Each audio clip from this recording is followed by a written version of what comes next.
this happens, this portion, it's a terrain. It's a terrain, it's a wide terrain, wide and wild terrain, where multiple forces work to make something folk and make something classical. And they are shifting, constantly shifting terrains. So that is the first part. Then folk. We have already talked of folk. In fact, inaugurals are seniors, others, people have already talked of. And Shuklaji is sitting there, and the inaugural lecturer. So, and the concepts know what is folk. People have already talked. People and folks, So German word folks, folk, and folklore. Folklore means the knowledge of the folk. So basically, the governing word is folk, people. Do we have something like that in India, Indian tradition? I will get to that. I will not go to the Western tradition because we have already talked about it. Theoretically, people are aware of it. Do we have anything called folk? Did we have anything called folk in our Indian tradition? In fact, just before some time, one of our presenters very nicely presented about Kathas and Sagar. Wonderful collection of folks.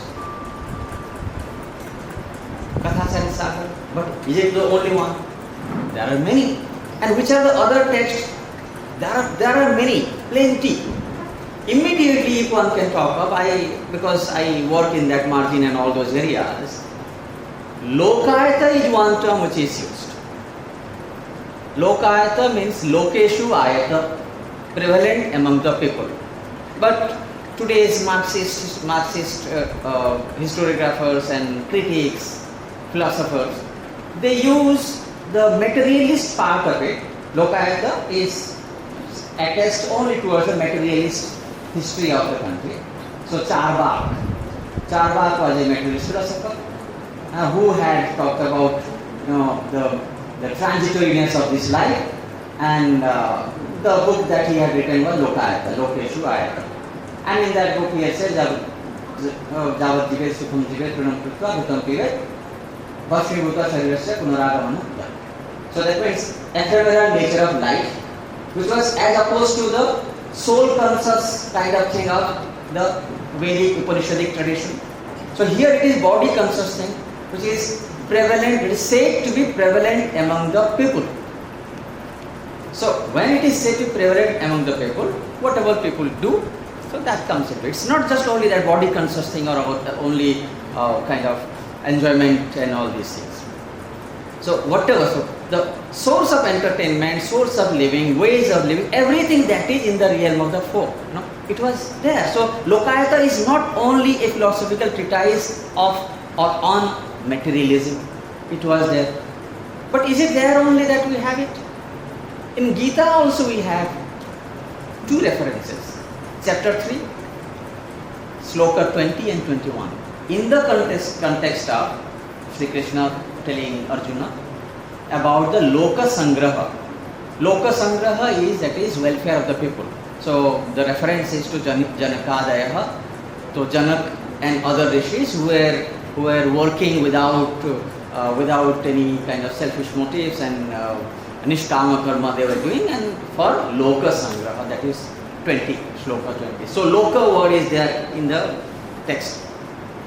Another in Shloka 21, the same chapter 3, there are also Loka. So Jaj Acharati Shrestha, jo bade log, the elders and the higher level noble people, whatever they do, Janaha, Lokaha and Janaha, they start following it.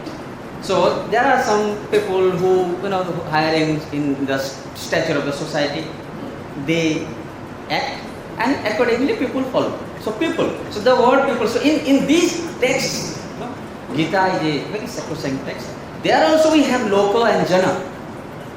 So this is, we also had in ancient time, again quote unquote, historically recorded time, we had Lichavi Ganarajya, we had those Shakya Ganarajya from where Buddha had come. we had all those Gana. So Gana is also another synonym term for Lok. Loktantra, Ganatantra. So we had those republics. So there we had this. And when you are talking about Loka and Gana, you also are reminded of another one of our deities, Ganesh, who is the leader or the lord of the Ganas. And who are the Ganas? Shiva Ganas.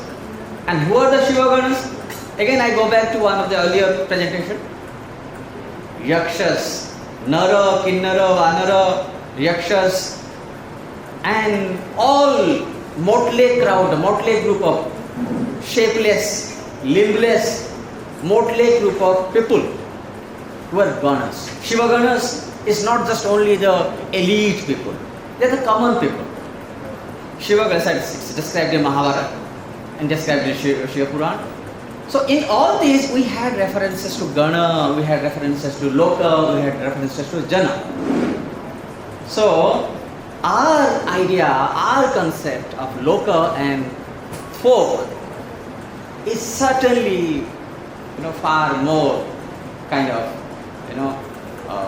what to say, predating to Western concept of folk. So that's how we need not actually depend on everything that is said in the realm of the Western academia. So it is in that context I come back to my home state. In the case of India, we had these references. Katha Sarisa, yes. By the way, before I go to Odisha, let me just say this. Katha Sarisa was already being talked of. So Katha Sarisa, what is the source of Katha Sarisa? Katha Sarisa is, by the way, Sanskrit text. And Sanskrit in popular parlance is known as what? Language of gods. And in fact, there is one book by Sheldon Pollock, Language of Gods in the World of Man. So the reference is to Sanskrit. And language of empire, because Gupta Empire, and language of power because of whatever structure we have had. So Sanskrit, local Katha Sarisa is in Sanskrit. And how is it folk? Is Sanskrit also the language of the folk? If we go to another text, Kavya Mimamsa, which is the poetics of India, in Sanskrit, Indian poetics. Kavya Mimamsa, Rajashekhara of 18th-19th century talks about Kavya Purush and Kavya Devi. So there, Kavya Purush and Kavya Devi can be achieved. And how the Kavya Purush has, what are the forms of Kavya Purush? Different languages he talks of. Sanskrit comes out of the mouth of Kavya Purush. Prakrit from the hands. Apabhransha from the thighs. Paishachi from feet. So these are the four languages that Rajashekhara talks of. And this Katha Sarisagar, which was borrowed from, or rather a collection from the earlier text, which was Brihat Katha by Gunadhya, which is said to be lost. It's no more available. So from that source, from Gunadhya's Katha, Brihat Katha, then Brihat Katha, Manjari, so there are other texts. So from that long lost text of Brihat Katha by Gunadhya, which was originally said, because in Somadatta's Katha Sarisa, it has been mentioned that this was drawn from Paishachi. And what is the Paishachi language? Paishachi is not Sanskrit. Sanskrit is from the mouth, Prakrit is from the hands, and Apabhransha, and by the way, Apabhransha, the reference was to Uriya, Magdi, and Bengali, and all these, they were Apabhranshas. So I connect with Apabhransha, and Prakrit is a later part of Pali, and then. So, fourth language, that is Paishachi. From Paishachi, the whole story, almost 350 stories of Katha Sarisagar has been drawn. It is said, Somadatta himself says it in that text. So, and it says that Paishachi language has been lost. Which language was Paishachi? Right? We know, who is Pishacha, by the way, we don't know. Pishachas are those people, headless people. Betal. And that's how, by the way, in Vikram, so we had Betal, Panchavinshati. They are the Betal, Vikram Betal story, all of us probably would know. You see? So, from there, you have Betal kind of thing, language of the Betal, language of headless people. Who are these headless people valuing? Is it real headless Betal is speaking to the people, the king? I don't think so. Probably it is metaphorical. So it is in the metaphorical sense that language which is not codified as such, or maybe not has not been elevated to certain iconic status like Sanskrit and Prakrit. So that kind of language, local dialect, which some say Pagdan make for Sanskrit text. So look this, the trajectory from folk to Sanskrit, maybe non-elite, rural to elite. And Sumadatta writes this, it's an elite. You see? So this relation is something, this is both way, from folk to Sanskrit and something from Sanskrit to the folk. I will go to Odia now, and in the Odia here, how the Sanskritic, so-called Sanskritic mainstream kind of theme informs the folk things. And slowly, the exchange kind of gets something. I will, now that I have talked about a little bit about this, and maybe we will go to the dance. We have, this is the, not this one, because this is, you will not have this, these are everybody else participating. Maybe we can have the other one, I'll think.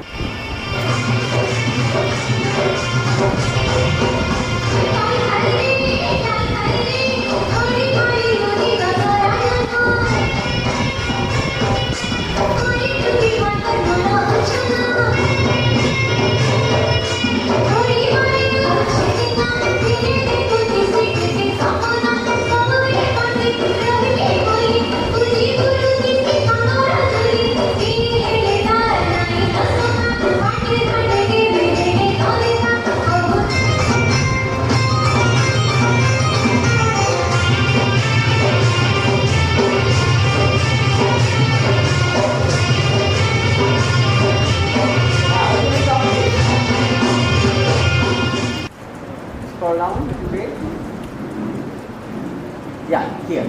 So that's the place. It's having very the narrative and mythology and rituals and all that. So what is this Dalke? Dalke is Patra in our mother tongue, in our local dialect. Patra leaves Patra. Patra kai, why not Patra kai? Dance is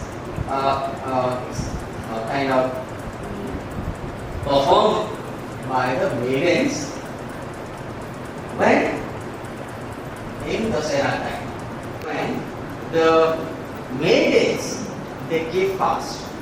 Sometimes in different places 7 days, in 8 days, sometimes 6 days. These days things are, the varieties are there. But mostly 7th day, Goddess Durga is worshipped. And Goddess Durga, in what form of Goddess Durga, and which marga and which narration, which tradition is being followed here? Local tradition is that, and people say that no, it has no reference to anything called Durga. It's a local deity. And just like the one, this one. This is someone who did not eat even parna, that is patra, leaves, while she was doing this penance to get Lord Shiva. So, the reference context are same. Who are doing this? Maidens are doing this. There, Parvati was doing the penance to get Shiva.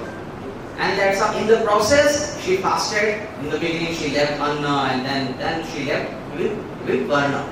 Anna, food, Varna, even Sak Sabji. Even those things, fruits and other things, she left those also. So that's how her name became Aparna. Okay. From there, you have this.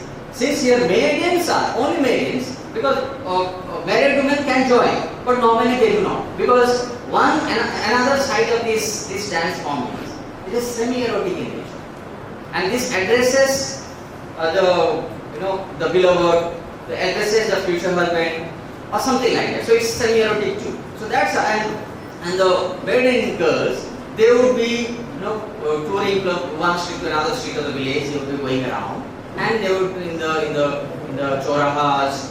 They will gather, they will dance, and there will be dolok and all those things. But the dance that I showed, it has been choreographed. I did not show the other one because many people were there and you would not have got the kind of those nuances of the dance. Okay. So the theme, the narrative, the ideas is from quote unquote again Sanskritic, Marga, high culture, mainstream culture, which gets to the local dialect, local illiterate, local folk settings. Of course, one cannot do away with this binary, but it comes to this setting, and it is in this setting people actually use the so-called Marga way of life, Marga way of thoughts, high culture or whatever kind of thoughts to make their life meaningful, to make their life enjoyable. Your sign signifies signal. This signifies something. What is this? The two-way process. In the case of Katha Sari Sagar, we talked about from Paishachi to Sanskrit. From here, what is happening? Here, from Sanskritic texts, Shiva Puran and all those things, from Sanskritic texts to the stories are coming in the folk. So, this is one. Another dance I will show, Rangavati. So this is not just only one that we have in folk. Rangavati, can you play? These images, what does it look like? It looks like Ram Leela. But it's not Ram Leela. There it also looks like Ravana, but it's not Ravana. And these are the images of Dhanu Jatra in Bargarh, and it is world famous. Orissa life and ways and thoughts. So that's how folk can be, influenced by different traditions. And is it the only thing that it is happening from the high side and low side? Does it happen like that? Can it not have something again so-called homegrown, grown from the ground? Probably we'll go to that. There is another Danda Nrutya, Danda Nach is another. So can you play that? So different.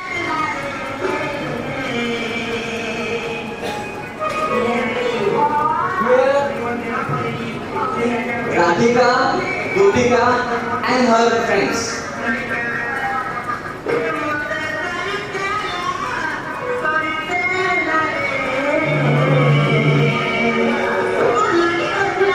Another one is Krishna, Radha Krishna.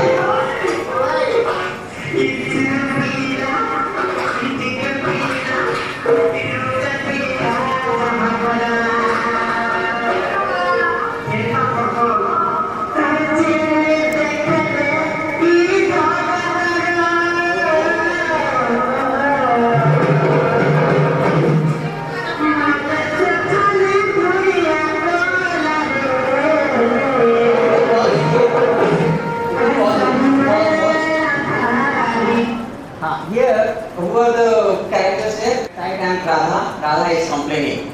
That means this fellow has just local flavor. What you have, Don Nas is hugely popular one. And in my, in fact, in my younger days, of course I did not like that. I could see that there would be all those opera. We had Jatra party opera and all those things. We have Gananatya, which is also another part of the popular folk. So we had those things, and this had this dawn. So people would flock this place. They would go to dawn rather than to the operas because they could resonate. And here you see, you have this knob job, pulling legs, and all kinds of things. It will not be erotic. It's not erotic at all. Unlike some other kind of stuff that we have in the Ragini and other things that we have here in the North India. But it is semi-classical knowledge taken to the ground, and people identify themselves, because it's jealousy.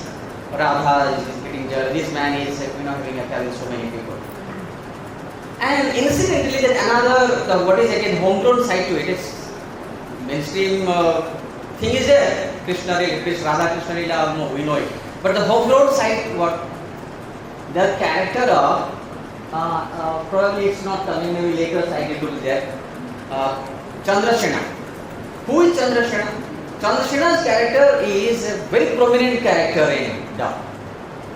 How? Because Chandrasena is said to be the husband of Radha. And that's how Krishna, and somehow in some relation, Krishna calls Chandrasena Mamu, uncle, and Radha as mine. So, in what sense, word gets converted, gets changed into meaning, and that's how my mother to mami, you know. So there it is in the sense of mami, aunt. So uncle's wife. And why it is having this affair happening? This affair, and there the relation there is slightly adulterous in that sense, one can say. But because Chandrasena is said to be important. So that's the local homegrown kind of flavor that you get. So people, they will not have erotic stuff, but they will have this titillation of the mind, titillation of the senses in some, intellectual sense, and they will have this, the sources of entertainment. So that's how folk sources of knowledge, folk sources of entertainment, these actually tell a lot.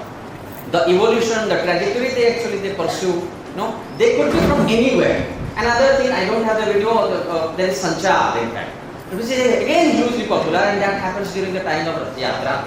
Sanchar is, it takes all the songs, poetry from the classic, almost Riti Kalin poetry of Odisha, Upendra Manja, Abhimanyu Shaman Singhar, and all those names, Kavishurji, Baladev, these are the very Riti Kalin poets with Alankar and ornate poetry. So the lines from those would be performed there with songs and dance, but it will never be again the erotic in that sense, but message and sometimes secular message, sometimes religious message. So that is Sanchar or Bahar also. So those things are there, the folk can have different sources. So as you said, as many possibilities as that could be. So that is a small kind of presentation I had. So if you have any question or comments, yeah. About of Yakshi and Vetal you mentioned. Like as you mentioned, the Vetal as headless or these Yaksh as people or spirits, we can say Pishachi, we don't know. But I would like to ask you that in certain folk religions, they'll also worship. Like there's a Konkan tribe who worship Vetals. There's a Vetal temple in Bhubaneswar. So, and these the mention of these Yakshis, these stories, their names are carved on in those temples. These are there. And that Gunatha mentioned, you have mentioned about Gunatha's Katha as well. So, with this Katha Sarit we have 14 manuscripts lost in the Titanic wreck. So there's a gap over there somewhere. So the Vedas is headless. How that source comes from, I'm curious to know. You see, Vetal, it goes off. That is one kind of Vetal. But if you just loosely translate, Vetal is headless people or headless creature. But you don't have exactly. You see, in Shiva Puran, the description of Shiva Gana. So it talks about all the motle, that's why I say motle formless in the sense, Nara, Kinnara, Yaksha, Vetal, Rakshas, even Rakshas, everyone that one could think of, they're all part of this motle group of, formless group of crowd, which were the followers of Lord Shiva. So that is the idea. So that means, later on it got codified something, and then now we know Rakshas. Rakshati iti Rakshas. Someone who protected. You see, someone protected, who protected his people. But because he was a different camp, we are kind of scared of him, we call him Rakshas. So the words have changed meaning.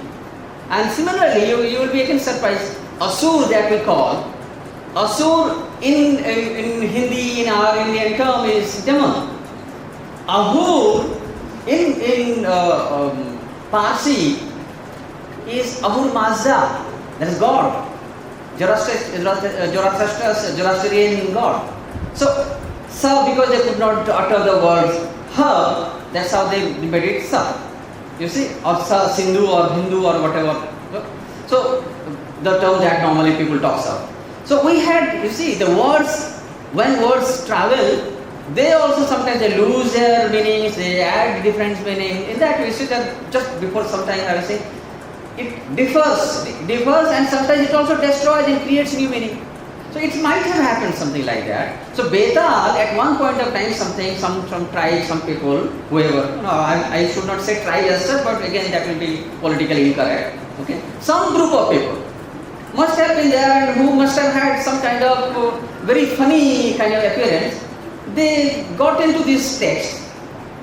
The contemporary writers must have got, represented them somewhere, and then later some other writer who is just kind of divorced from that context and then writes about it, then doesn't talk about the context and comes to it as Beta or Rakshas or Pishacha.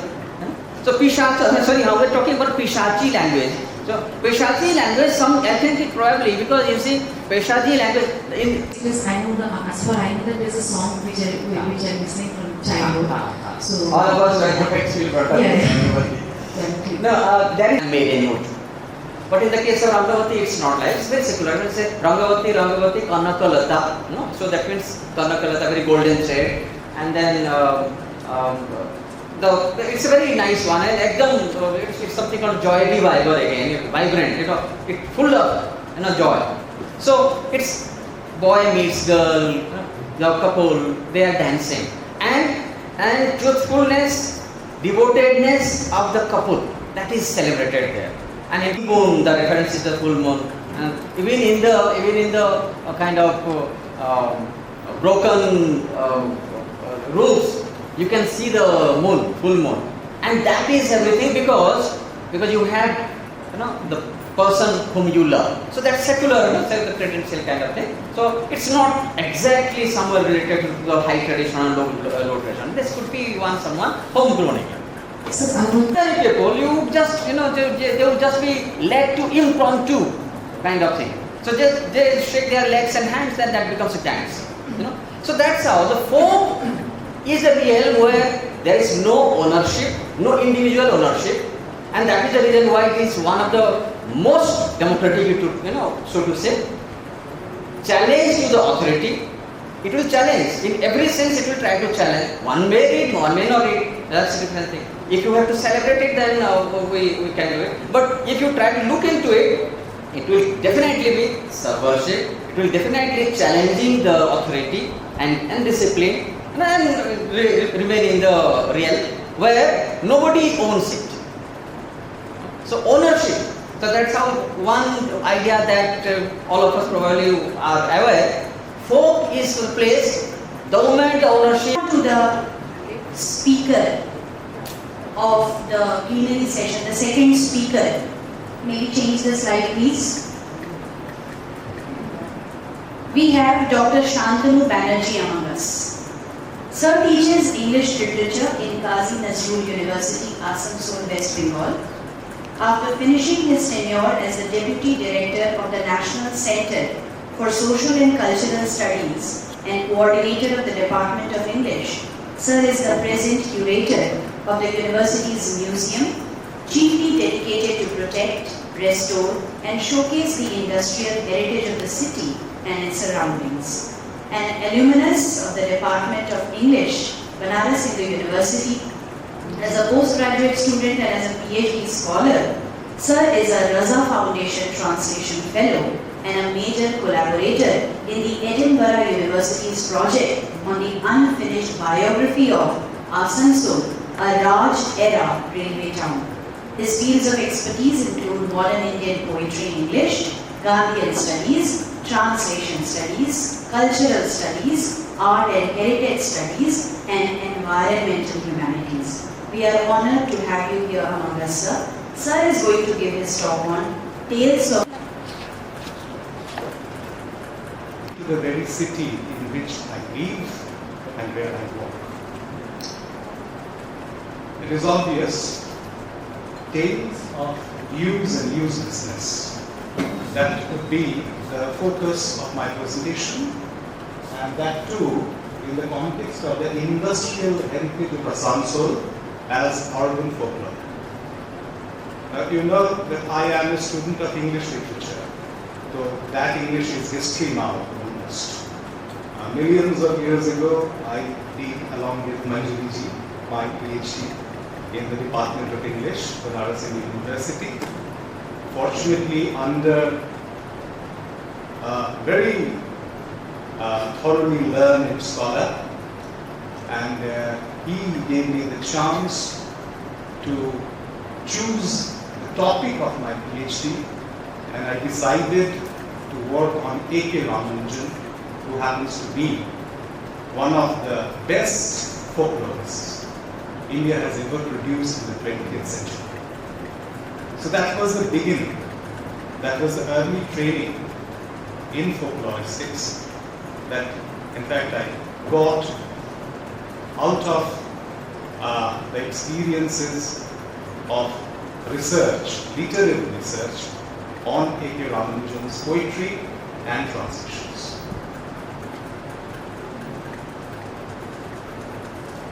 I, as a student, first a PG student and then as a research student in Varanasi University, learned a lot.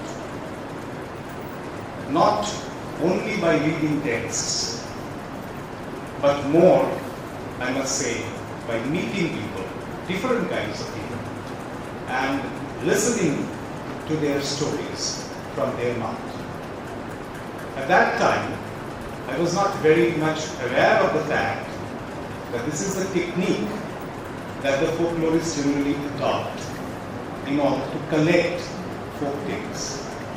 I was not even very much aware of the fact that I was listening to folk tales. And as our revered Shuklaji told us during his lecture, that folklore has an immense power to take us back to nature. In course of my early training in folkloristics, I realized the same. But gradually in my life, as I passed my MA and I got my PhD and I returned to Asansol and took my job as a teacher in a UG college and then ultimately to the university, I gradually realized that this is only partially correct. I'm sorry to say that human beings are human beings because they are separated from nature. They try to establish their identity as human beings by separating themselves, alienating themselves from nature. And what we call human civilization is actually a history of this alienation. From the hunting and gathering society, as we move forward to our own society, which we call post-industrial society, we should always find human beings not moving towards nature, but far away from nature. This is the fact. But that doesn't stop folklores to get originated. This is very interesting. If there is an organic connection between folklore and human life, then how can this organic connection be discussed? We are getting alienated gradually from nature, but we don't stop producing folklores. If I am allowed to invoke Theodore Adorno in this context, I must say this is a case of reverse mimesis. The more we get disconnected, severed from nature, the more we talk about nature. And then the more we try to become natural, the more we become cultural. So folklore, like any other cultural expression, is a cultural expression. It is not a natural expression. The more we long for nature, the more we crave for the more we understand that there are several factors operating on us in both good ways and also in bad ways. The more we understand this, the more we think about nature, we produce several cultural texts, and as my co-panelist has already said, folklores are also texts, cultural texts. Now, by going back to Asansol and living there for almost 15 years, teaching in college and the universities, I also got a chance to mix with people, to mingle with their lives and to receive various kinds of oral tales. The question is, should we call those tales folk tales? When Saurav, the convener, who seems to be a younger brother to me, asked me about my topic, I said I will definitely talk about folktale and folklore, but I will try to concentrate not on folklore in the conventional sense of the term, but what we must call urban tales. And then the remark that was made by Saurav is very interesting. He said, urban tales, do you want to speak on urban legends? So I believe young students sitting out there and the research scholars, they have all seen the film Urban Legend, right?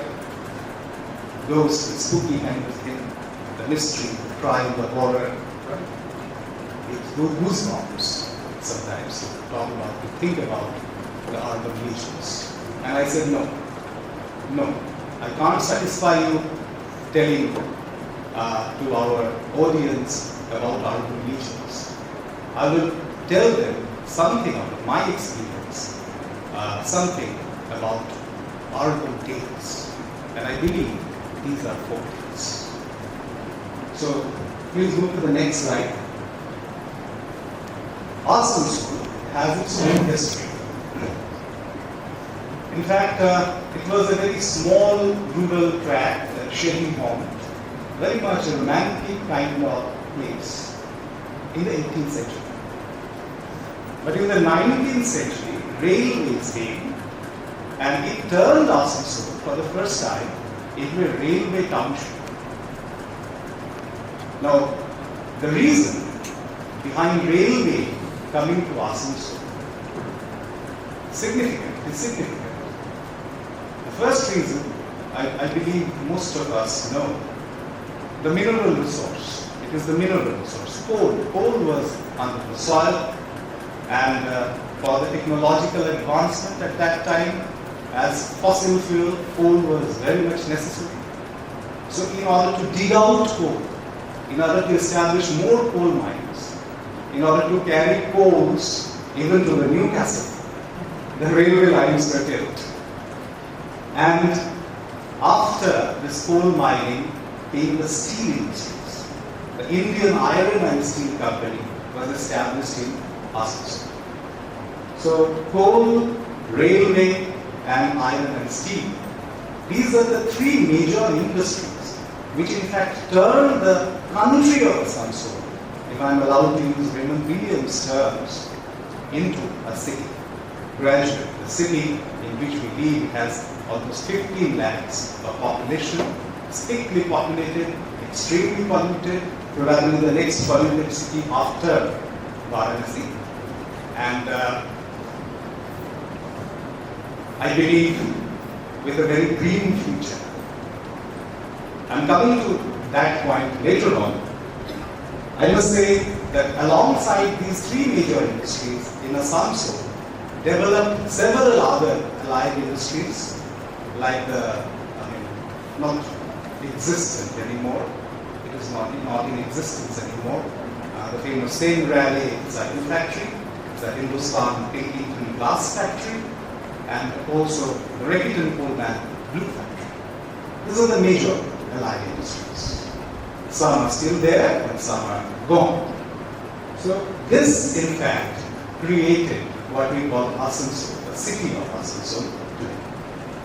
And in these two centuries, 19th and 20th, we have been trying to define it. Can be defined with the help of a very important piece of theoretical work done by Patrick Aegis.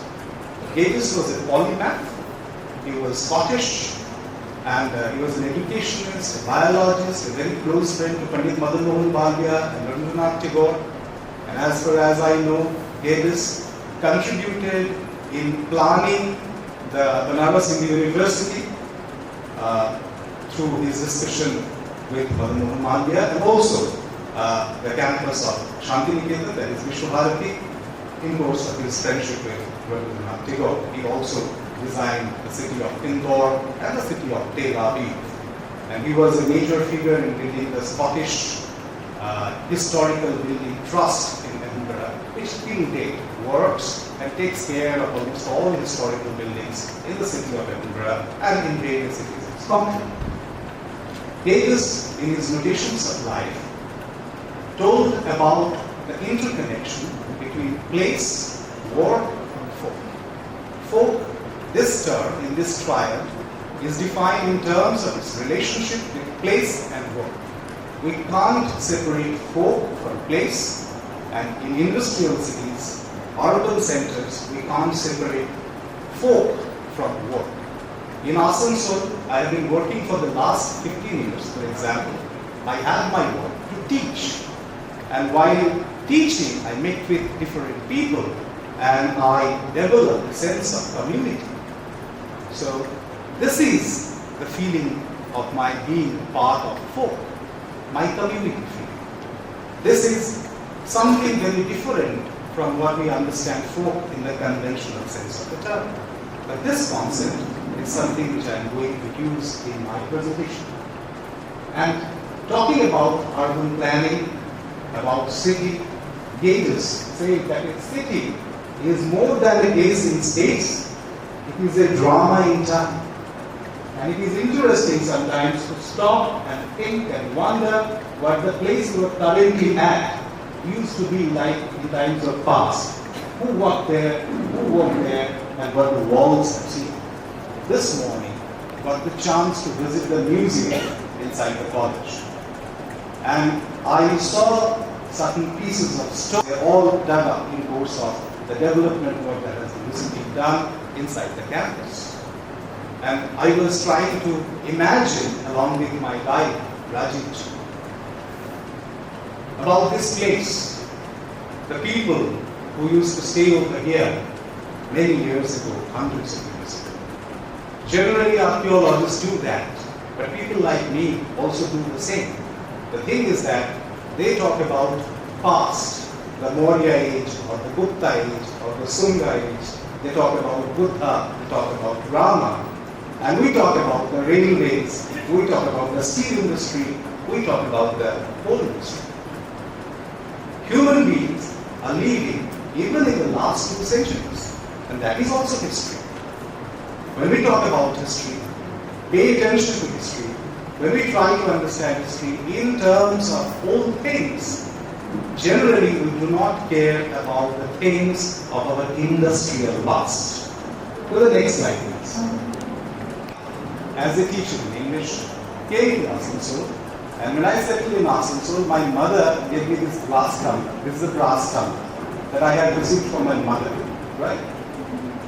And I brought the tumbler with me. This is very holy because traditionally we deliver milk and honey in this glass tumbler. Nobody knows for how many years this practice has been going on.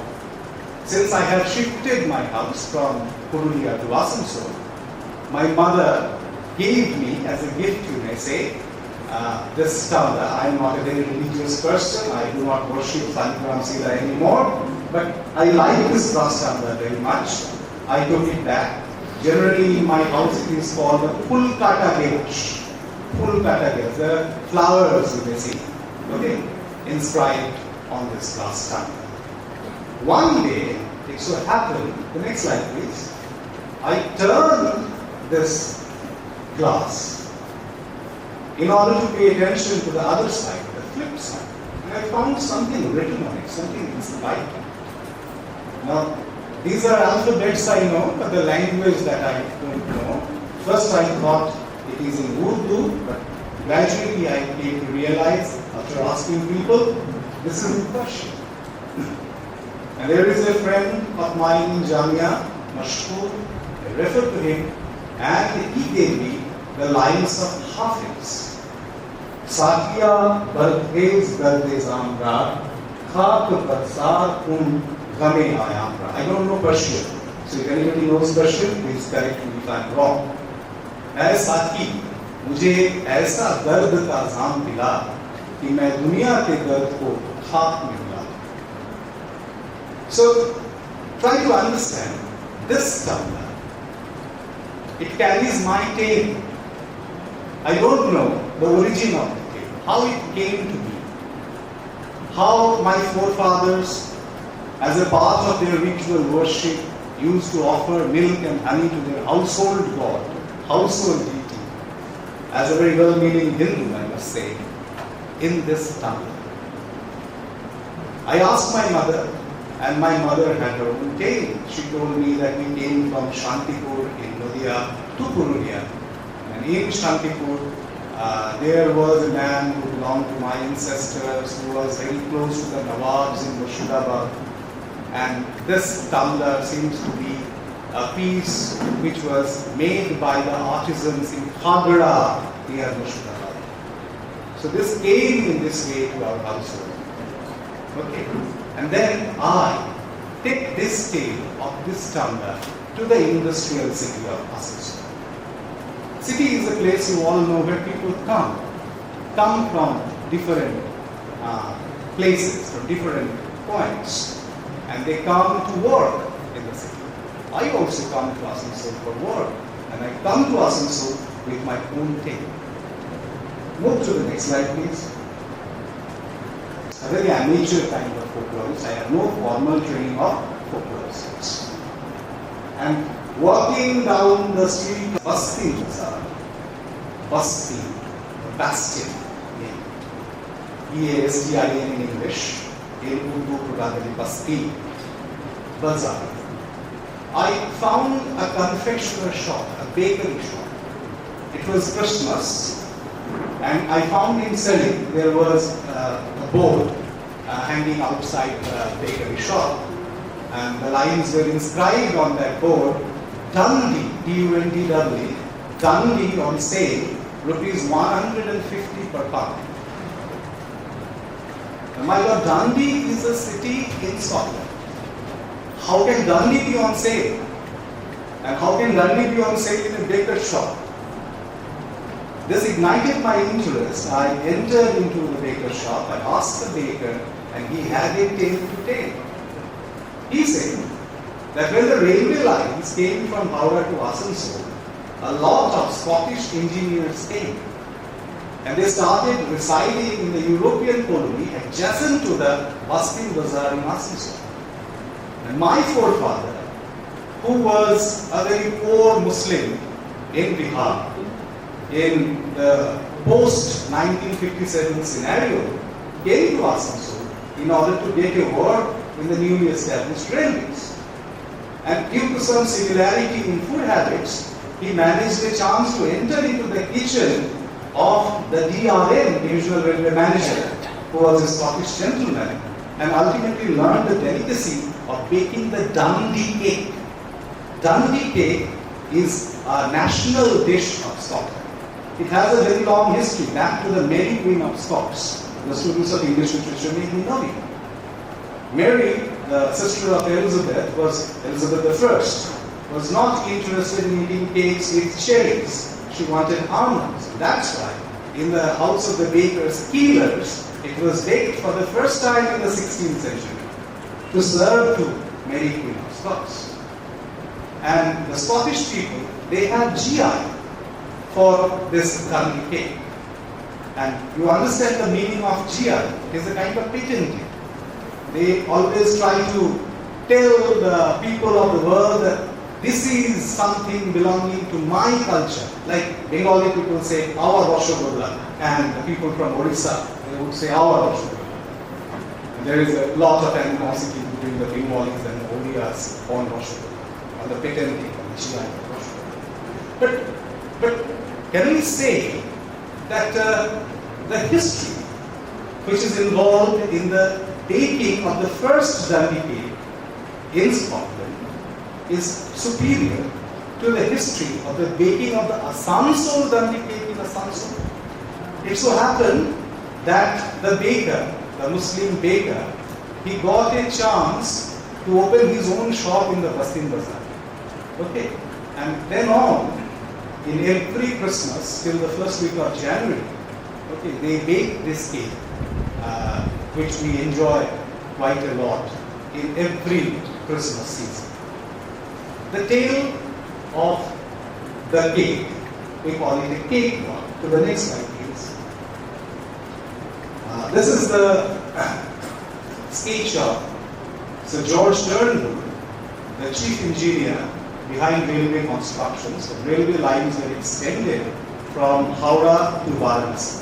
And he did the early planning for the urban development of Asansol as a railway into our Bengali culture, into the so far isolated culture of the Bengali people living in the shady haunt of a rural village, having a population of 150 people maximum. And gradually, Asansol grew into a city with a population of 15 lakhs. To the next slide, please.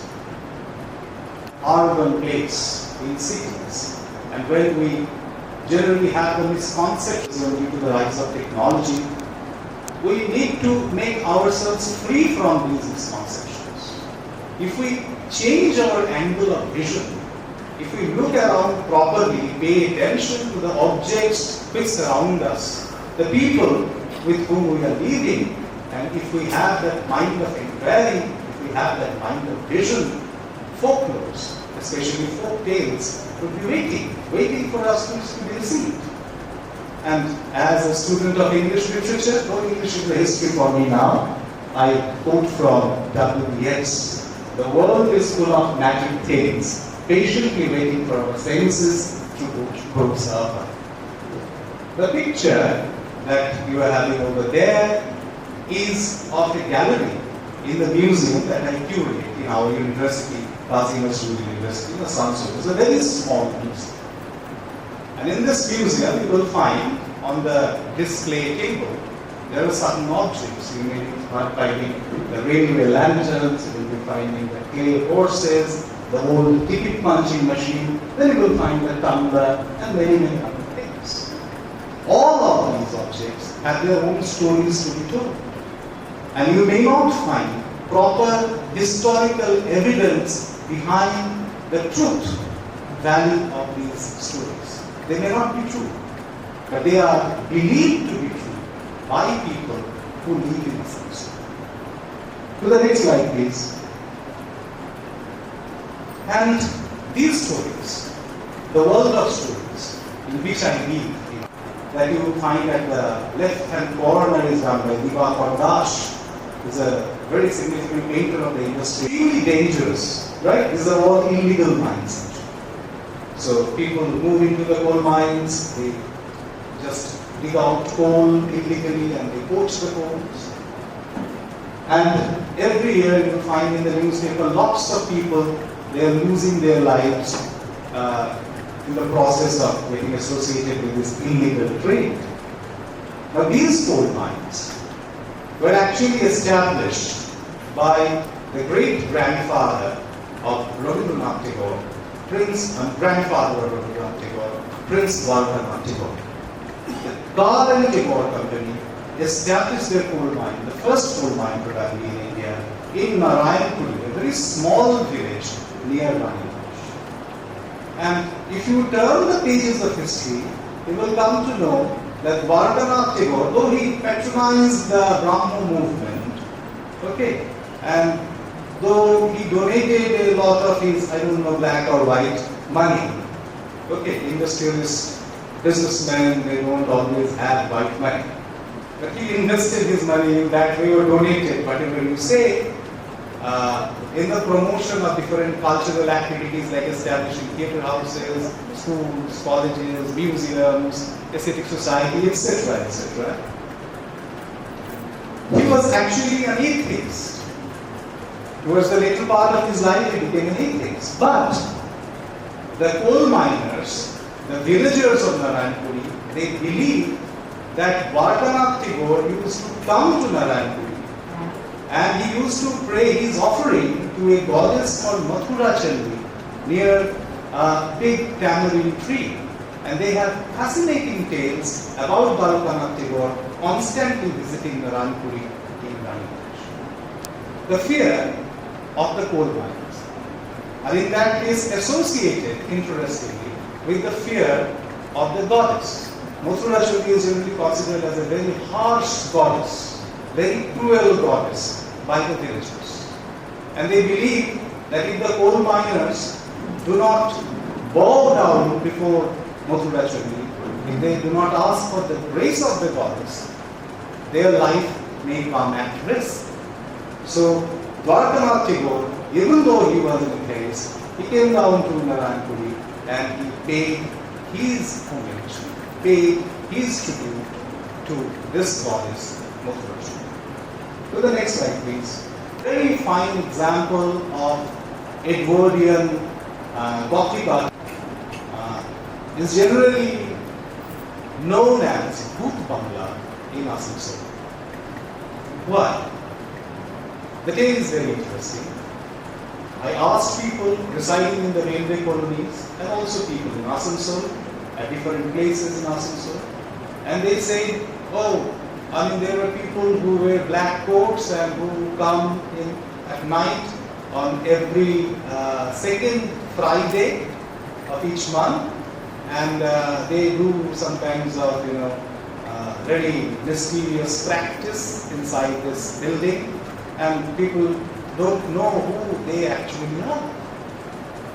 The front door, as you see, of this building always remains closed, and really I visited on the Fridays and I found during night time the door is open, and I entered into this building to meet a group of very civilized, extremely fine gentlemen. They all belong to the cult of the Freemasons. This building is historically very significant. The oldest building of the Freemasons, the Freemason Lodge, surviving oldest building in West Bengal, and probably one of the oldest Freemasonic lodges in India. This building is under threat. The railway development that is going on, they have already served notice to the Freemasons to leave this building immediately. They want to demolish this building and they want to raise big shopping malls, etc.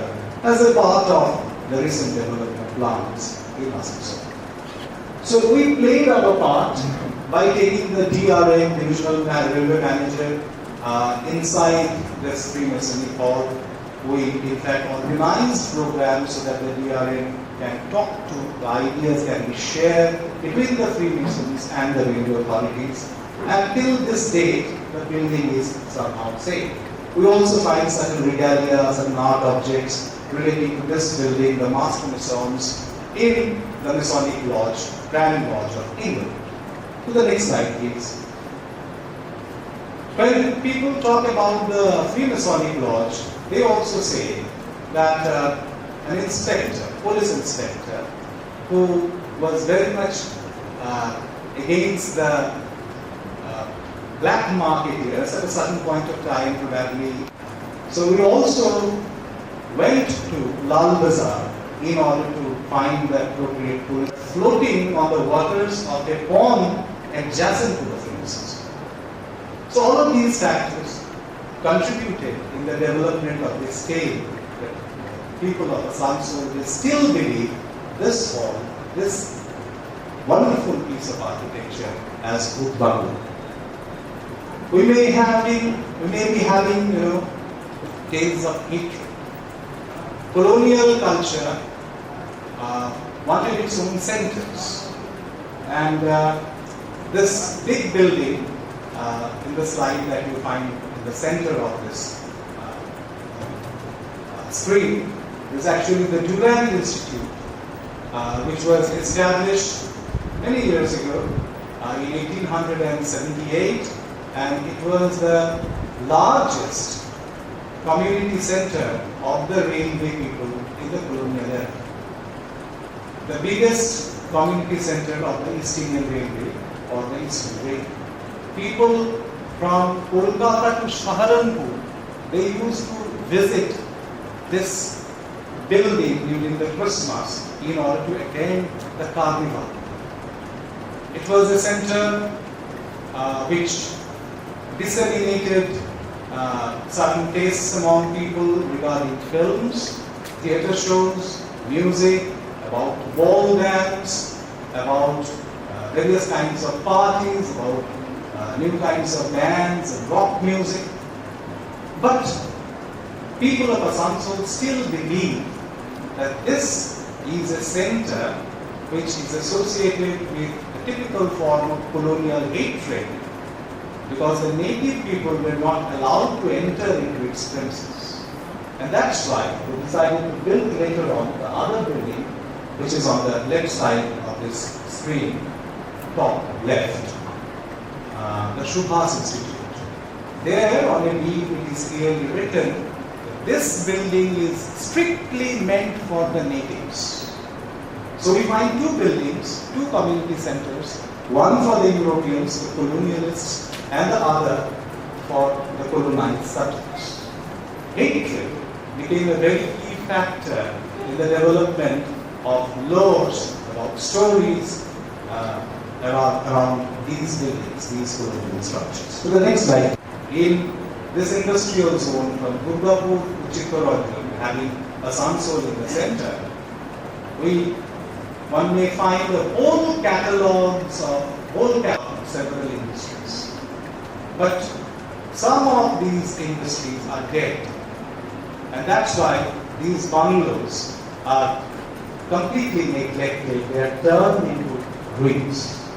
The graveyard is of the bakery shop where the national poet of Bangladesh and also a very significant poet in Bengali literature, Qazi Nazrul Islam, my university owes its name to Qazi Nazrul Islam, used to work. He belonged to a very poor family, extremely talented boy. He had to search for his occupation at different doors, and he knocked at the door of this baker, got appointed from some time. Then ultimately he moved to Bangladesh for further education. That is the early part of his career.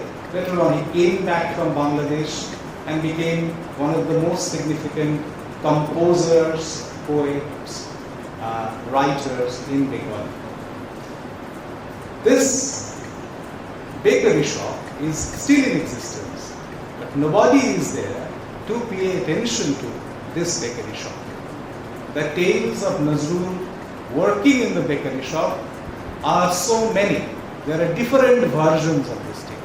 Some say that Nazrul was a boy, as you use the word boy, a servant in this bakery shop.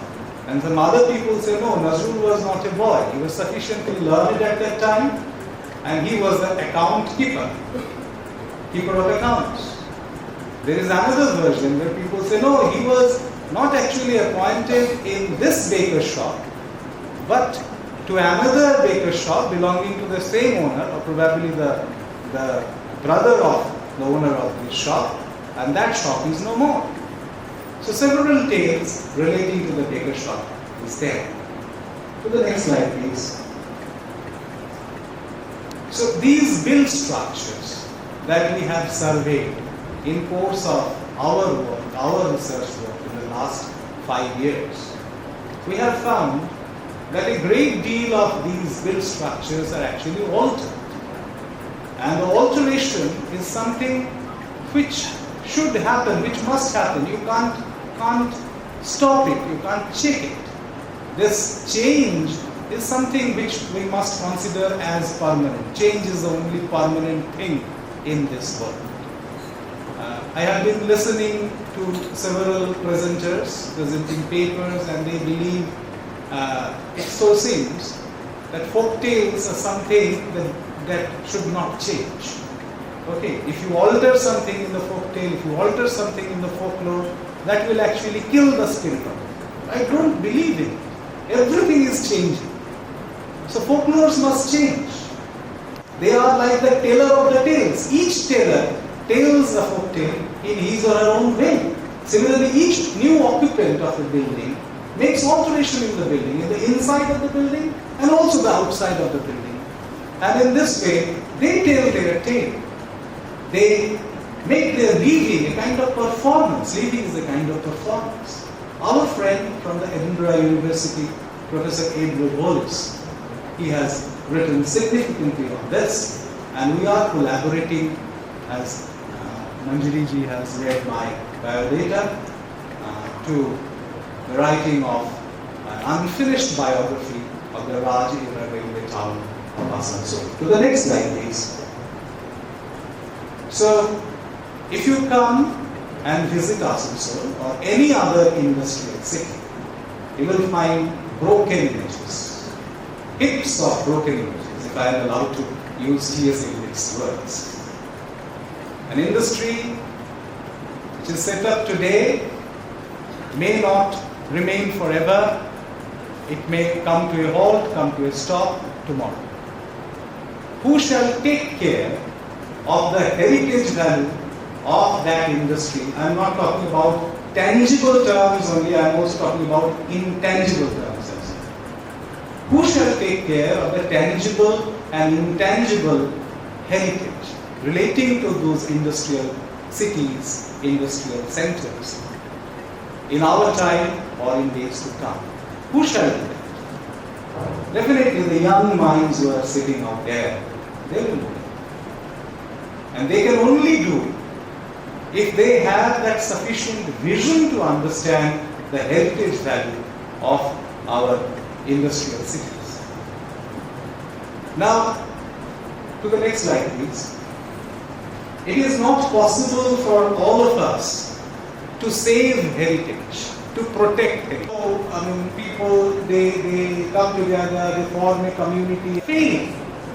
We often see that their effort does not stand for a great deal of time, doesn't yield much fruit at all. So what can we do? If we have to protect heritage, first of all, we need to make people aware of heritage. And this is my point, use and uselessness. Generally, things relating to industrial heritage are considered as useless. They have no use at all because they are always judged in terms of money, and if they are not profitable, they have no use. So they are like junks. They are to be thrown into the junkyards. So our industrial past is gradually thrown into junkyards, and new developments are coming up. One of such development is the railway policy. As I have already said, Asansol from a rural haunt turned into a railway township due to railways. But that Asansol is gradually vanishing away due to this recent project of railway policy. You must be knowing about the great architect Santiago Calatrava, who has transformed so many railway stations throughout Europe with his huge project, massive projects. And he believes that railway stations can generate cities. This is adopted by our central government. I don't know the intention. And if you visit the railway website, you will find the railway policy project. Some people say it is a modernization of the railways. Actually, it is a railway policy project. Centering on the newly developed railway station, urban spaces are to be developed, catering to the new needs, the new consumerist needs, I must say, most unfortunately, of the people. Now, if you look at the Google map, it is not very clear. If you switch off the light, it will be clear, I believe. In the city of Asansol. And that green space is actually space of the railway corridors. Asansol is selected as a very significant railway station which has to be developed within 2024 as a railway policy. In order to help people to leave very better things, the first worst things that is going to be done is, you understand, wiping this greenery clean from the railway lands. This green land is considered as the unused land. It has no use because it doesn't yield money. So this is going on and the effort has already been started. You may see an example at the extreme right, bottom. There was a school that was started in Asansol during the colonial era, a primary school of almost 150 years. In a single day's notice, very recently, this school has been erased away by the railway. Next slide, please. But the car has its own use, but the old building has no use at all, right? Because the car is something that you can ride, it is a new car, and those are still existing. We have to rethink about these two terms, the definition of these two terms, use and uselessness. Ultimately, I believe both of these, means the old building and the car, in due course of time, would become junk. The left side, we have a toto. Do we call it a toto in Varanasi? Yes, in Bengal we call it a toto, a green toto. This has replaced the rickshaw. Rickshaw is now a heritage item, right? And I also personally believe that we don't need rickshaw because the inhuman task of taking other human beings, okay, this cannot be supported. So toto is a better option, I believe. Fine, we can welcome, we can appreciate the use of toto. But the lady who is swiping the floor clean is not actually cleaning the floor. She is not interested in cleaning the road. There is a small alley near my house in Asansol, the old Asansol, and that alley is known as Ghati Gali. And on the both sides of this alley, you will find jeweler's shop. And when the jeweler use his or her blowpipe on pieces of gold, in air, grains of gold fly and they ultimately settle on the street outside. And every morning, you will find these women with their brushes. They are cleaning the road. They are cleaning the road, not to clean the road actually, but to maintain their livelihood, gathering the small dust of gold that they sell and they earn their bread. They have their tales to tell. When we will be having the Reliance jewelry shop, when we will be having Tanishq, I hope you understand, with all those malls, with all those new things that we call development, these tales will vanish. But if we, to the next slide please, if we pay serious attention to our heritage can be saved. More and more people will be united to protest against the malpractices which are going on throughout India and also at different points. Save the entire city before it may come into inside our museum. Right? So if we pay attention to our city, which will be the city that we really feel proud of. Next slide please. Yuval Noah Harari. Let me conclude my talk. A very significant historian of our time. He has written 3 very important books. I believe many of us must have read his books.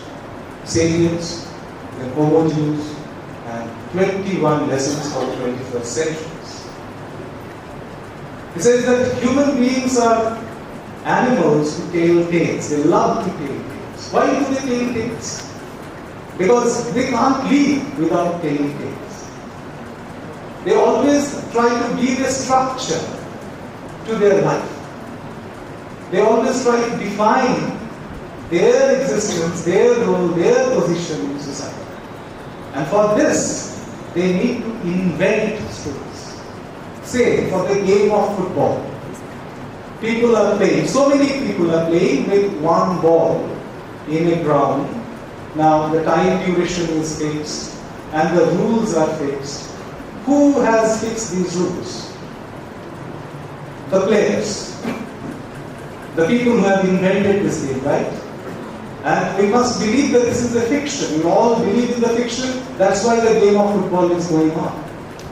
Similarly, fictions, tales are told and people are made to believe in those stories, tales, so that our life in this world may have some meaning.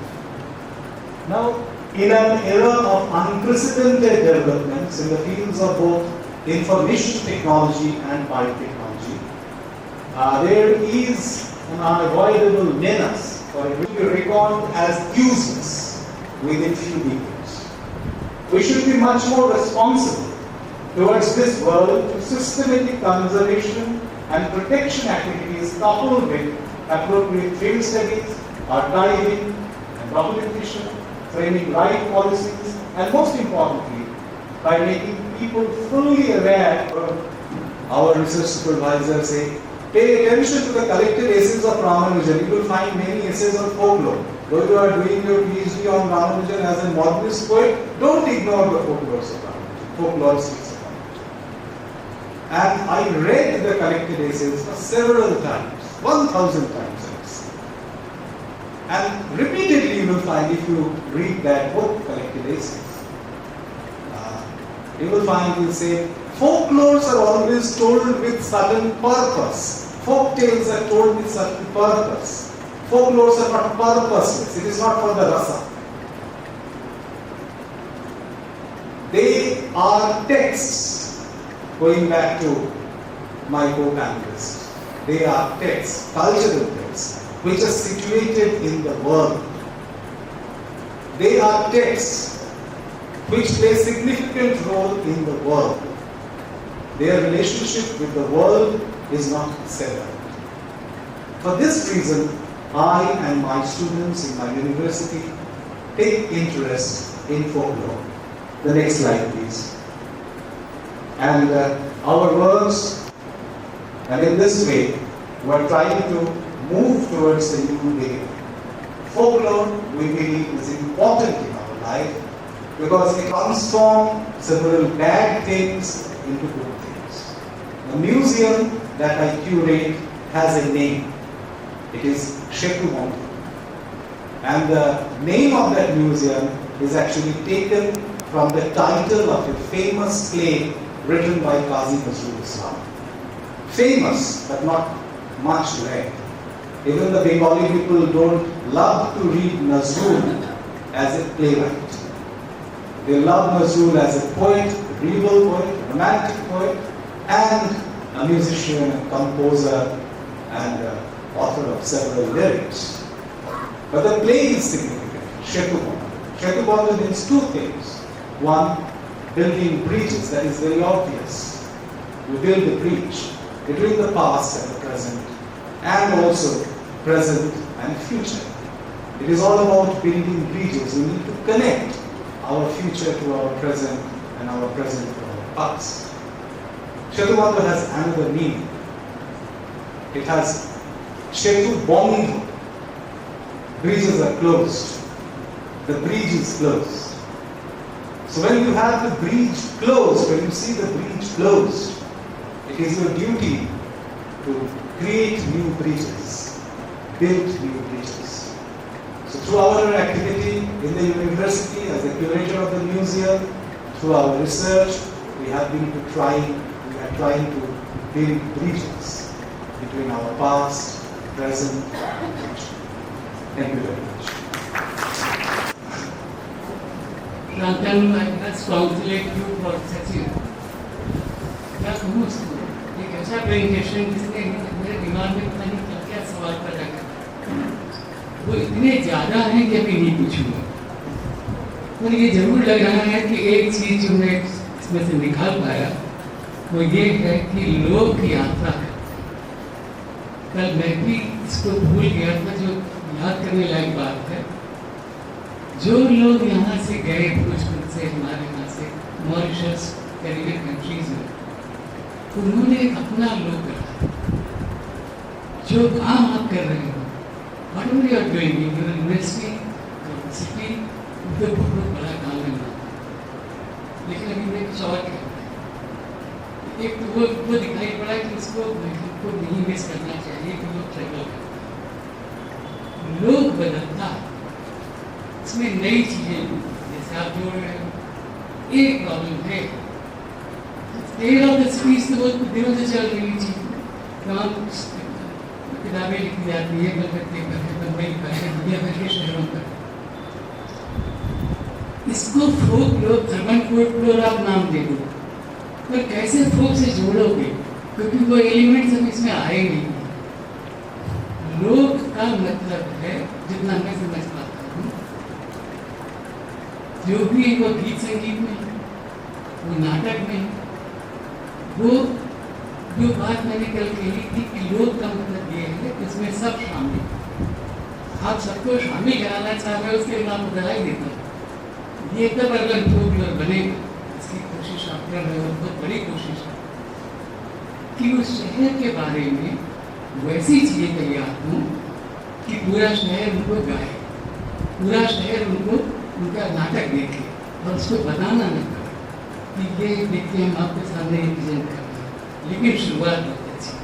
इसके लिए मैं आपको consulate करता हूँ कि एक नई दिशा है जो आप करने चले हो। अगर इसमें आपको सुझाव भी देता हूँ, अगर आप आसनसोल में इस तरफ भी बढ़ोगे कि इनको लेकर के सचमुच लोग कुछ वैसी चीजें, कुछ गीत संगीत में, कुछ नाटक में, सब ये वास्तव में अपन वो बने, इसलिए मैं कामना करता हूँ।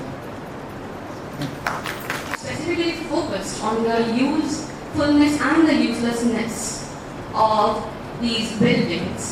Now, the thing is that I hail from Kolkata, and that's a place, again like Asansol, I mean, obviously you know that, like that whole Hooghly belt is full of colonial buildings which are now slowly, obviously they are not useful in the consumer's sense, and are slowly getting ruined, absolutely vanished under the clause of urbanization. But I have observed that sometimes perhaps the idea of urbanity, consumerism can be, I mean it is not ultimatum, but perhaps can be well confluenced with the dilapidated buildings. For example, obviously there are Rajghat, not only in Bengal but has been in Rajasthan as well, which are now beautified as hotels. There is a tram cafe in Kolkata. There is also a lane near Exide metro station, where very old buildings which probably look like horror houses are actually places where people can live. There is one called the Calcutta House, and well, I mean there are three scenarios. Obviously Rajghat, trams, one thing can be erected there and they can serve as a tourist attraction. Perhaps a lane can be totally converted as a tourist attraction for people who enjoy roaming the streets of Kolkata. But obviously there are also places like when Gopishuvaj metro station was being well renovated for the upcoming projects. My mother told me there was an old building where foreigner Sahib, as we call in Bengal, used to live there. But that building is now totally destroyed. That place is totally destroyed. And obviously those old metro buildings, those railway buildings which lead up to Canning are no longer used. So these are three scenarios where there is this clash. I mean, in two cases the clash is resolved, but obviously in the third case it isn't. And you are obviously in favor of the third scenario where you say that people need to raise awareness. Yes. But what is your opinion on these issues? Yes. Both kinds of development. Development towards good or development towards bad. Somebody somewhere invests. That's why developments take place. in this society driven by capitalism, somebody somewhere invests. That's why we find the devil music. When we talk about Kolkata and when we talk about Asansol, I must say that you can't just paint these two places with the same color. Yes, nobody would deny the significance of Kolkata in the history of Bengal and also in the history of India. The built spaces, the open spaces, the spaces that are preserved, that are renovated, that are taken care of in Kolkata, even by the multinational companies or by government agencies, is certainly good and they are to be praised. But we have to carefully look into the kind of investments taking place in the lesser known urban places. People may identify Kolkata with Bengal, but a good deal of people may not be able to identify Asansol with Bengal. The industrial heritage that I have been focusing on of Asansol is basically just the term folk, if I look at as Shri Shukla pointed out just now, it's about people, folk, the people. Who are the people? Us. Today we are talking in terms of conventional codes, where he talked about the rich movement of language from Parishikrit to Sanskrit, then again from this elite that is Sanskrit, back again to the commoners, and now the movement into the urban area where the stories, the tales of the people are told and retold.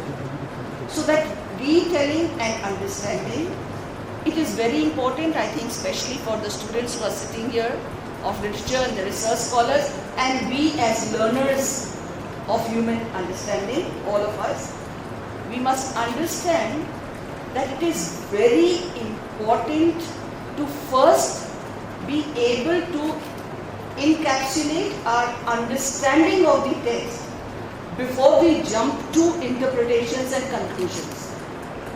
We are all in such a hunger to voice our concerns.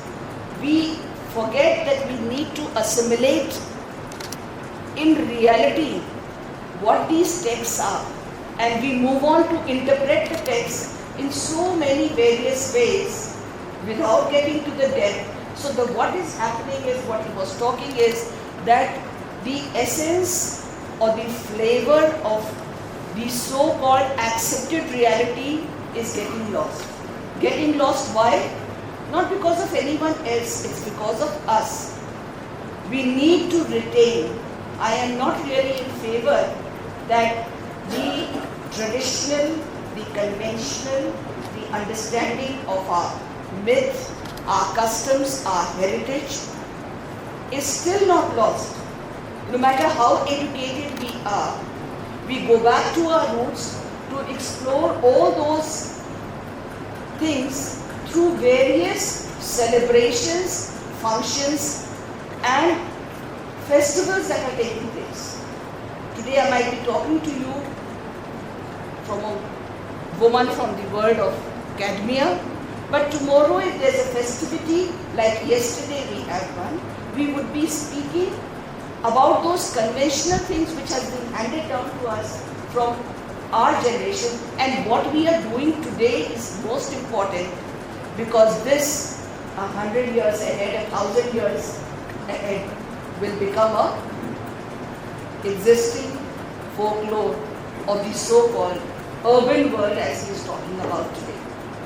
So treading this area very cautiously, maintaining our humanness, I congratulate both my speakers for such a versatile and a very grounded talk and I'm sure that there are many queries and questions which are to follow.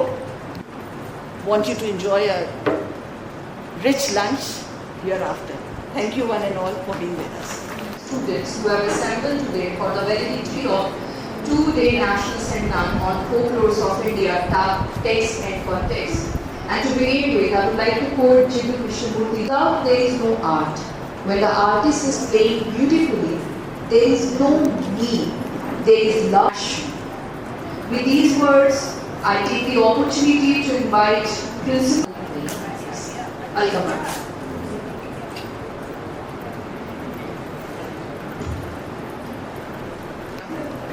मंच पे आसीन हमारे मेहमान आप सबको का बहुत बहुत स्वागत है। वसंत महिला महाविद्यालय के परिवार की तरफ से कृष्णमूर्ति फाउंडेशन से वेरी वार्म वेलकम। ये कॉन्फ्रेंस हमारा 2 दिवसीय जो था वो कल के दिन, जो कि बहुत ही ऐतिहासिक रहा है, देवोत्थान एकादशी, जब हम ये मानते हैं कि देव उठते हैं, उसी दिन एक ऐसा कॉन्फ्रेंस जो कि फोकलोर टेक्स्ट एंड कॉन्टेक्स्ट में था, जहाँ की हमें एक दूसरे को समझने की, उनकी परंपराओं की, उनकी जो भी भाषा है या जो भी उनके तौर तरीके हैं, उससे जुड़ने की ज़रूरत है। और आज के समाज में, आज के परिप्रेक्ष्य में ये बहुत ही महत्वपूर्ण है। पढ़ते हैं and a very warm welcome to our esteemed guest on the desk, professor P.N. Singh from IUCTE. I welcome him on behalf of all of us. Professor Avdesh Pradhan, a part of our family from the university, Varanasi University. A very warm welcome to you, sir. आप हमारे एक आग्रह पे हमेशा आते हैं, ये हम लोग को सौभाग्य प्राप्त रहा है आपके साथ। And of course our main speaker of the day,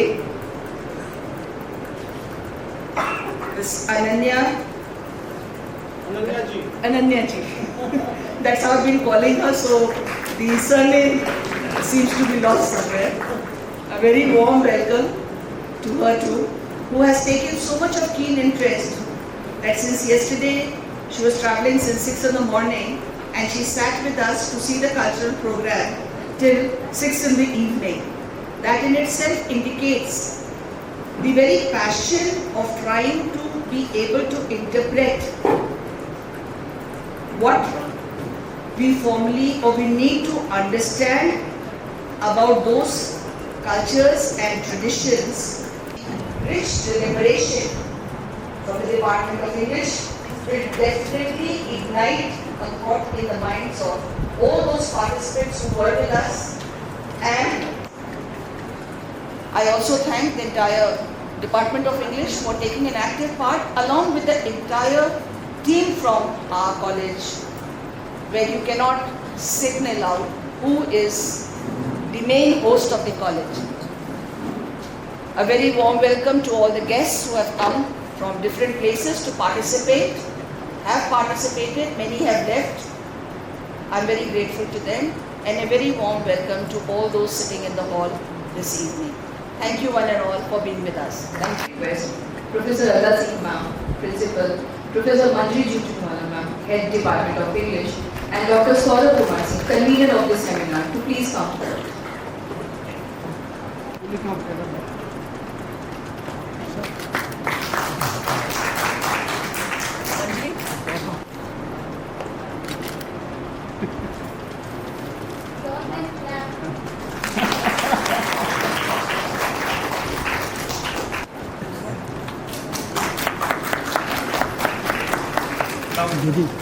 photo खिंचा लें,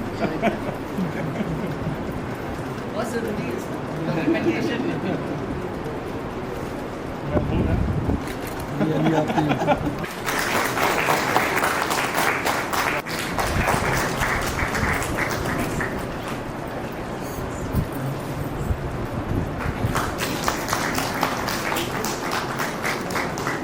खाना खाने के बाद आलस ज्यादा आ रहा है।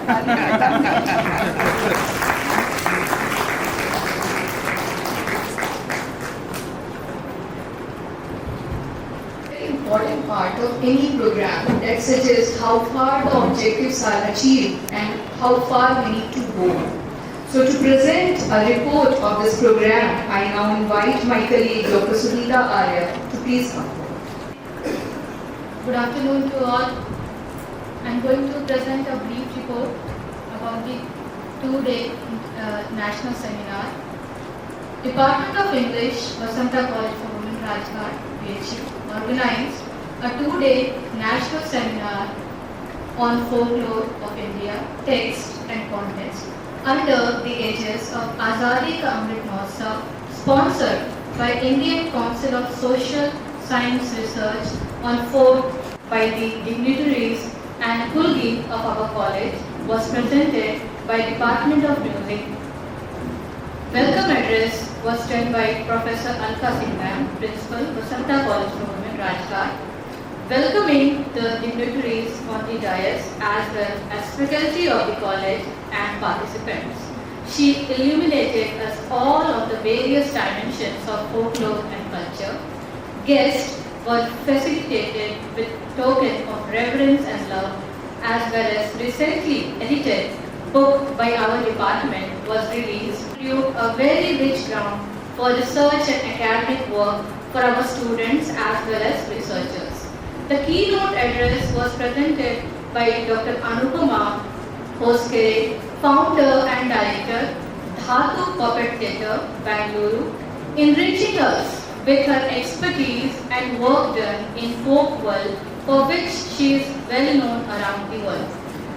Our guest of honor, Professor Sushila Singh, Professor Emeritus, Banaras Hindu University, also addressed the August gathering, dwelling deep into the world of folklores of Kashi, and it was continued in the presidential address by Professor K. M. Pandey sir, Head Department of English, Banaras Hindu University, who embarked us on the journey of Ayodhya and Kashi through his childhood recollections. The inaugural ended with the formal vote of thanks by Professor Mansi Jhunjhunwala, Department of English, Vasanta College for Women, Rajghat. The conduction of the seminar on the first day was done by Dr. Maitri Shukla, Department of English, Vasanta College for Women, Rajghat. After the inaugural, the plenary session 1 progressed under the chair Professor Veena Singh, Department of English, Vasant Kanya Mahavidyalaya, Varanasi. Shri Prayag Shukla sir, celebrated poet, fiction writer, art critic and curator, delivered his lecture on the topic Lok Kala Ki Pagdandiya, and Dr. Sucharita Gupta, renowned vocal artist in Banaras Gharana, delivered her lecture on पूर्वी उत्तर प्रदेश के लोकगीतों का संगीत पक्ष, enthralling the participants. The comparing was done by Dr. Krishna Pandey, Department of English, Vasanta College for Women, Rajghat. 3 technical sessions were conducted on the first day, where 26 research papers were presented, opening a casket of folk tales, naming a few: Harappan folklores and its legacy, Chhattisgarh राज्य के विशेष पिछड़े जनजाति बायगा की लोक कथाएं, खैरागढ़ जिले के विदेश संदर्भ में, migration in Magadhi folk songs and ethnographic study, remapping Mizo folklore challenges to cultural consciousness, folk literature of Marathi language and overview, Telangana Batukama folk song, a linguistic study. Day 1 ended with splendid, mesmerizing cultural event with the tranquil, stunning river Ganga at the background.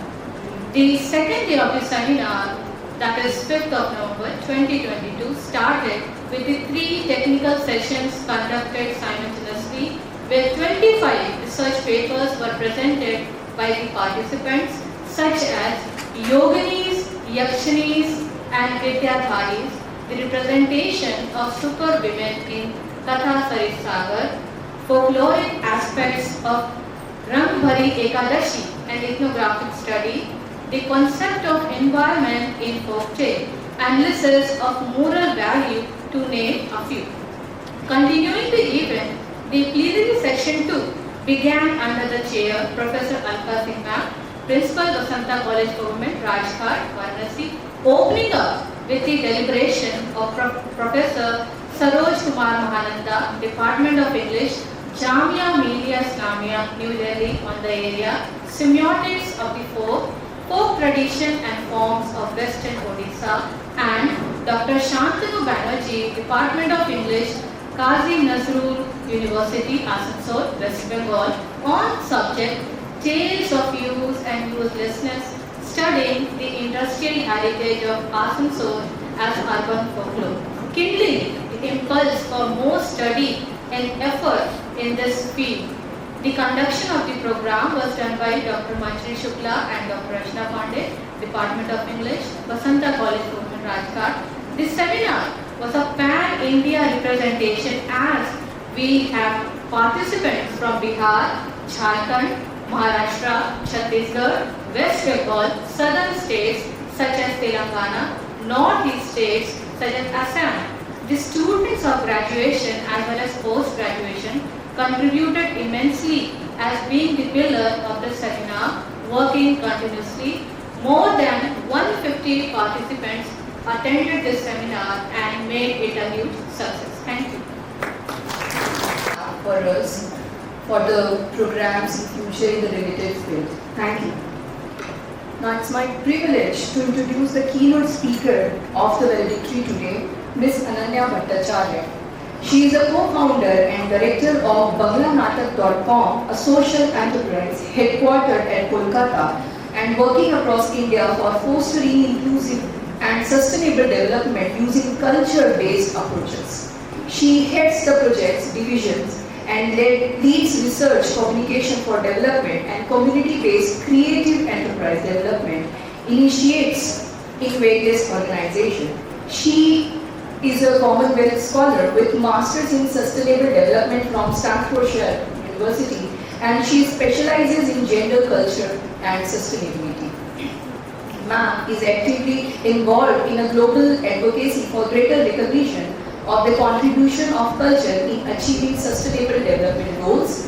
The Art for Life initiative of her organization has led to social economic empowerment of 30,000 families in India through revival and revitalization of traditional folk art and culture.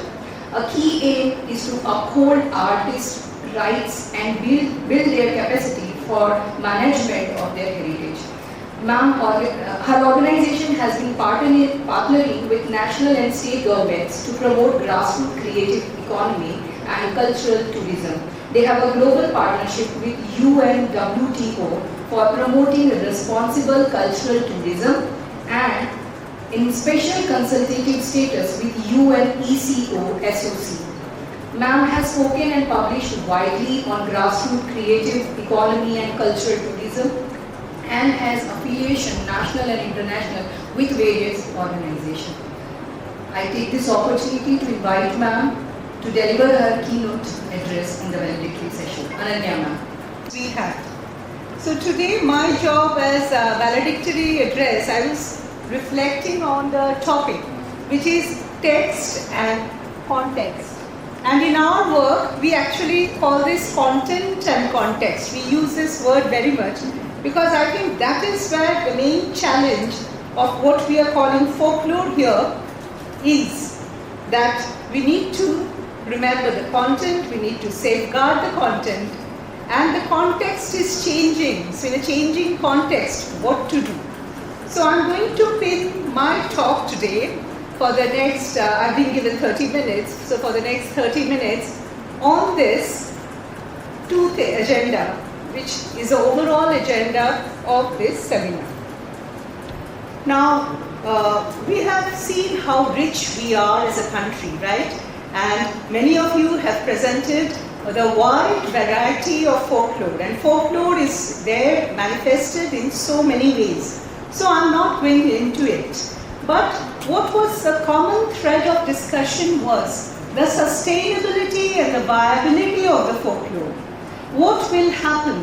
How can we engage the younger generation How can we ensure that we do not forget our roots? These are the questions which many of you in your discourse you asked. And I'll try, I don't have the answer, but I'll try to give some examples and some initiatives which are underway nationally as well as globally to address these challenges. So I request to show the next slide, please. So our organization, we are known as banglanatak.com because we started with a website on theatre in Bengal. And that is why, though it is not the legal entity, that is our trading style and that is how we are known as. We are working for the last 15 years on what we call safeguarding intangible cultural heritage and folklore and oral traditions and performing arts, traditional knowledge and crafts, our rituals, our festivals, our traditional sports. These are all part of what is known as ICH or intangible cultural heritage. As part of my work, I've been all across West Bengal, in Punjab, in Rajasthan, in Arunachal, in Bihar, and I'll be taking some examples from these areas. So what we really aim to do since the last 15 years was how to empower the communities to carry on, to safeguard their intangible cultural heritage. And after the initial innovations and experimentations, we started with performing art traditions. The governments accepted. So we were able to replicate the model which we call Art for Life. In West Bengal, now it is being, the projects cover 50,000 artist families. We worked in Bihar and we are also working in Rajasthan in the desert region. So over to the examples first. Now this, what you see here is a Patachitra. There are two Patachitra traditions which are well known in our country. There are several. One is from Bengal, which is this, the Medinipur Patachitra style, and the other is the Orissa Patachitra style. One is called Patachitra, another is Patachitra, right? So this is the Bengal Patachitra, and in this tradition, the community is called Potua. In 2005, when we first went to the village of Naya, which is around 3 hours ride from Kolkata, there are not even 10 artists who are pursuing this, not even 10 Patuas. They had become van rickshaw pullers, they had become daily laborers, they were giving up their skill.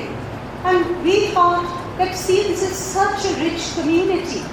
They are not literate, but they do songs, compose songs, sing the songs and paint them. It's almost like it's precursor, we call folk art. And if that is lost, these communities are actually going down and they're losing their identity. And that really created this aim in us to work what we call safeguarding, as Sir pointed out today in the morning, that folklore changes, it's a living heritage. So we don't say protection or preservation of intangible cultural heritage, we say safeguarding, how it can remain sustainable. So in this community today, if you go to the same village Naya, there is what is called a living museum developed by the government. It's a 2-storied museum which shows the paintings, which shows how they make colors from fruits, flowers, seeds and stones. And it has workshop space where you can go and do a workshop with the artists. And there are 80 families living in that village, and each family pursues Patachitra as their primary livelihood. And the leading artists, they have been all across the world. Many of them have traveled more than 10 countries. You will see their paintings in Mumbai airport. You will see their paintings if you come down to Kolkata airport. One of the most renowned young painters, Anwar Chitrakar, purchased a car last year. They offer rooms where visitors can go and stay. You can stay in the 2 rooms in the guest house. So it's a flourishing hub. Next please. When COVID struck, these painters who normally go around the world were also stuck in their village.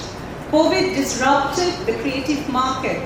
It stopped all exhibitions, it stopped all events. So Dr. Sharma Chitrokar, one of the leading painters, she wondered what to do and she reflected on COVID and she came out with a song on the impact of COVID and how to stay safe. And she painted a COVID Patachitra. This particular Patachitra is not Sharma's, it's by another painter. But within a few days, there were media coverage on how the YouTube has reached 1 million people. It had gone viral. And Sharma inspired other painters in her village to paint on COVID.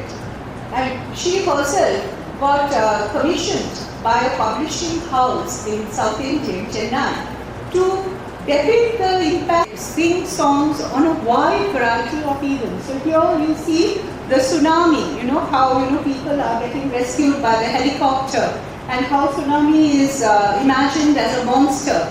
They painted on Nirbhaya, they painted on 9/11, and that village today is commissioned regularly for their living heritage, where they regularly paint and sing stories of Patel. So this is what we can do in a modern context. We need to give the opportunity, learning. The ecosystem of learning about the folklore has got disrupted because our ways of life has changed. So we need to intervene and create that ecosystem as cultural mediators, be it organizations like ours, be it publishing houses working on heritage, be it academia. We are all researching on folklore, we are all documenting on folklore, right?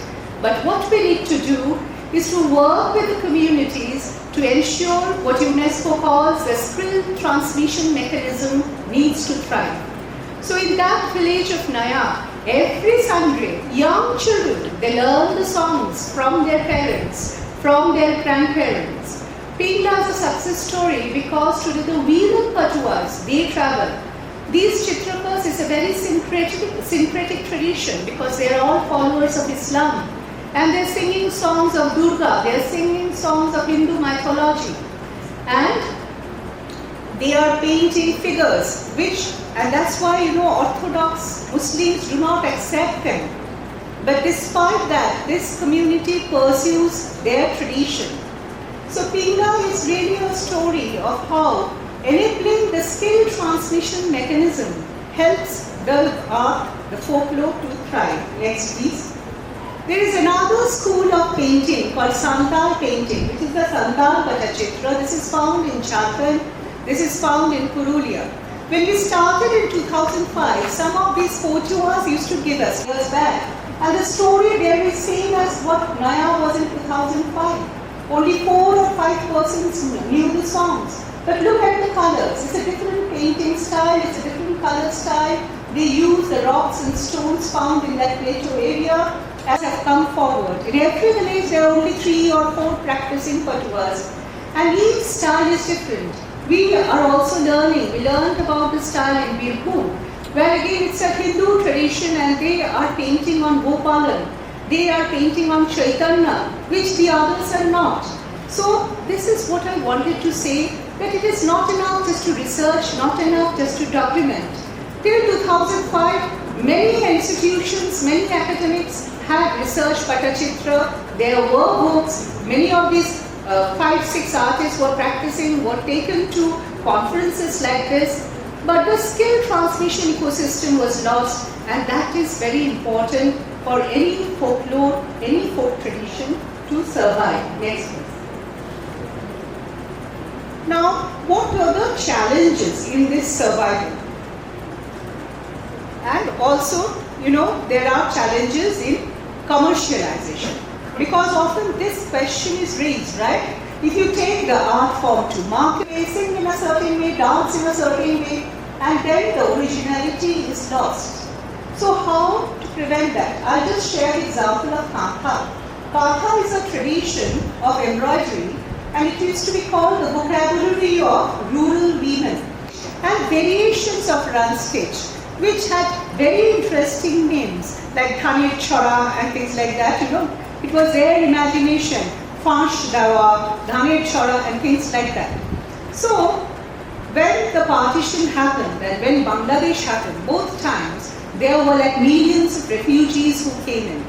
And folk traditions are also our power, our assets for resilience. So there were stalwarts who came forward and who helped these women earn by doing kanka embroidery on sari, kanka embroidery on stoles. And we have this whole kanka repertoire which we are seeing today, which was created actually as an attempt to rehabilitate the refugees from what was East Pakistan before.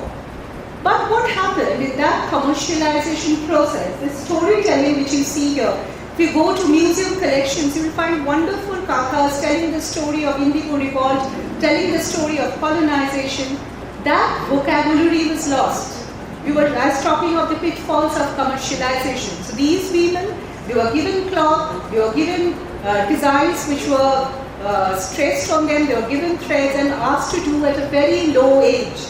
So a kanka which costed 10,000, they were perhaps getting 500 rupees. So the quality deteriorated, that variety of stitch was lost. So again, when we started this process as part of research, we asked them, show your own kanka, and what they call is Nakshi kanka in Bengal, Shujni in Bihar, or in UP you have Shujni. So they took those out, and those were so beautiful with such beautiful motifs and so beautiful embroidery. And they said, "Utna kam wage se kyun karenge itna takleef?" So they were not doing it anymore. They had stopped doing it. So they were again then empowered to do their own kanka. They were told about how to reach out to the market, how to reach out to audience, and share their skills, so that they don't become wage laborers making products, but they become rural women who were like entrepreneurs, who were creating their own story. And these are the modern renditions of the kanka story. So they have done the kanka on the village story. So this is an example how these women, now this cluster I'm talking of, it's near Shantiniketan, and there were 600 women. And seeing them today, more than 2,000 women have come forward. They are also ready to go out of the village now, to go to different places with their shujni and what they call Nakshi Kata, and take it out. So, two things, right? One is, we need to make these communities who, as Ma'am said, they're on the margins. So as they're on the margins, they're kind of de-linked, they're not literate, they're not educated. So we need to make them aware of the world which is there now, and then give them that ecosystem where they can innovate and they can render their own versions of that tradition which is being passed down through generations. Next. Another content story I would like to share is that of Chau. Chau dance. Purulia, when we started work here in 2005, before that, in Purulia, I would like to explain the community to you. These are indigenous communities. You dance a Jumud dance, which is from this region. It's a Johar, right? And they actually, in their language, they say, Sengi Jujum Kadigo Durum. The dance was so much part of their lifestyle. But in 2005-06, when we first started the research, we found that when there was a dance, one or two group leaders would assemble the younger people, and there will be a dance. And the young dancers did not even know what is the pala they are dancing, what is the character they are dancing. So they didn't know the story of the dance. So, and it was mostly somersaults, jumps, acrobatics. But Purulia Chau dance has beautiful movements which emulates nature. There's a movement of the tiger, movement of the monkey, movement of the peacock, movement of the snake. These are all steps which were lost. So we documented with stalwarts, the living gurus like Bhuban Kumar, like Vinagar Mahato, who is known as the Amitabh Bachchan of Chau, and we created a film, and we get that film back to the Chau gurus and say, why don't you train your young people? So this is another very important point on content, that we create a lot of research, we create a lot of documentation, and we as academicians, we as cultural mediators, we go to the national and international platforms and share. But we have a responsibility to give back to the community these documentations. When we were doing the research in Punjab, one person actually said, give me 10,000 rupees, then I'll talk. Because people come and document and get famous, and we don't get anything. So this is something, a responsibility we need to nurture in our work, giving the community back. When we work with the Bauls, as you know, they sing about a rich philosophy that attain the divine by loving your neighbor. There's no religion, there's no caste, there's no creed. God is within us. That is what their songs say.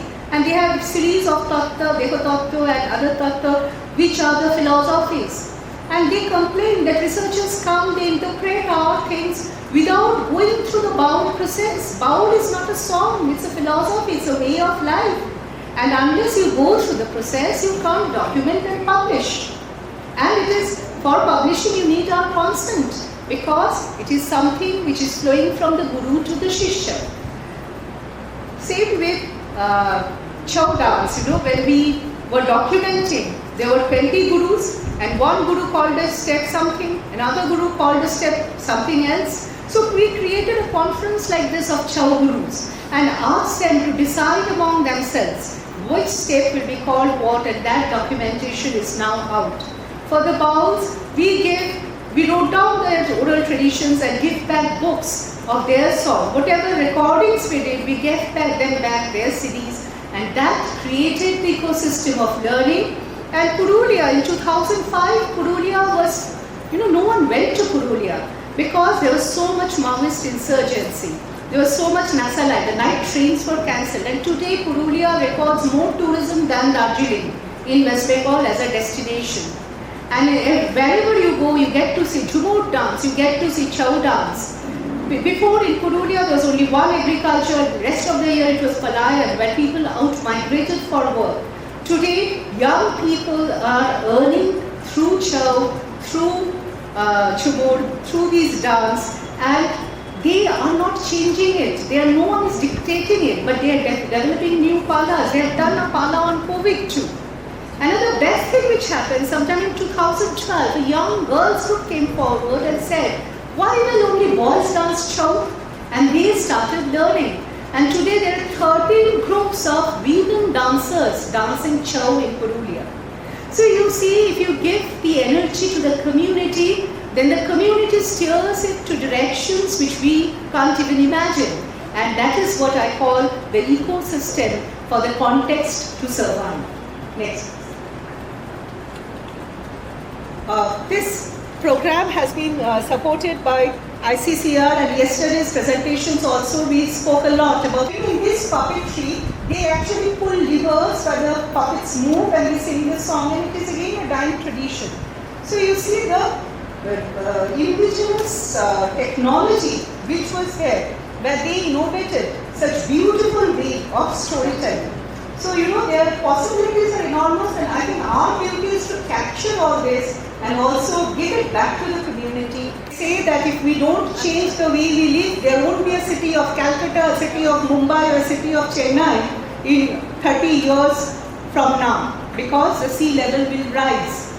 So we are really facing very challenging times, and I think folklore has the wisdom to which we need to look back and learn new lessons. And I'm saying this particularly in this August gathering because as academics, I think we can play an enormous role in researching out that very little known, very less known wisdom lying among our communities. So this program, this photo which you are seeing here is of Bonbidi Pala.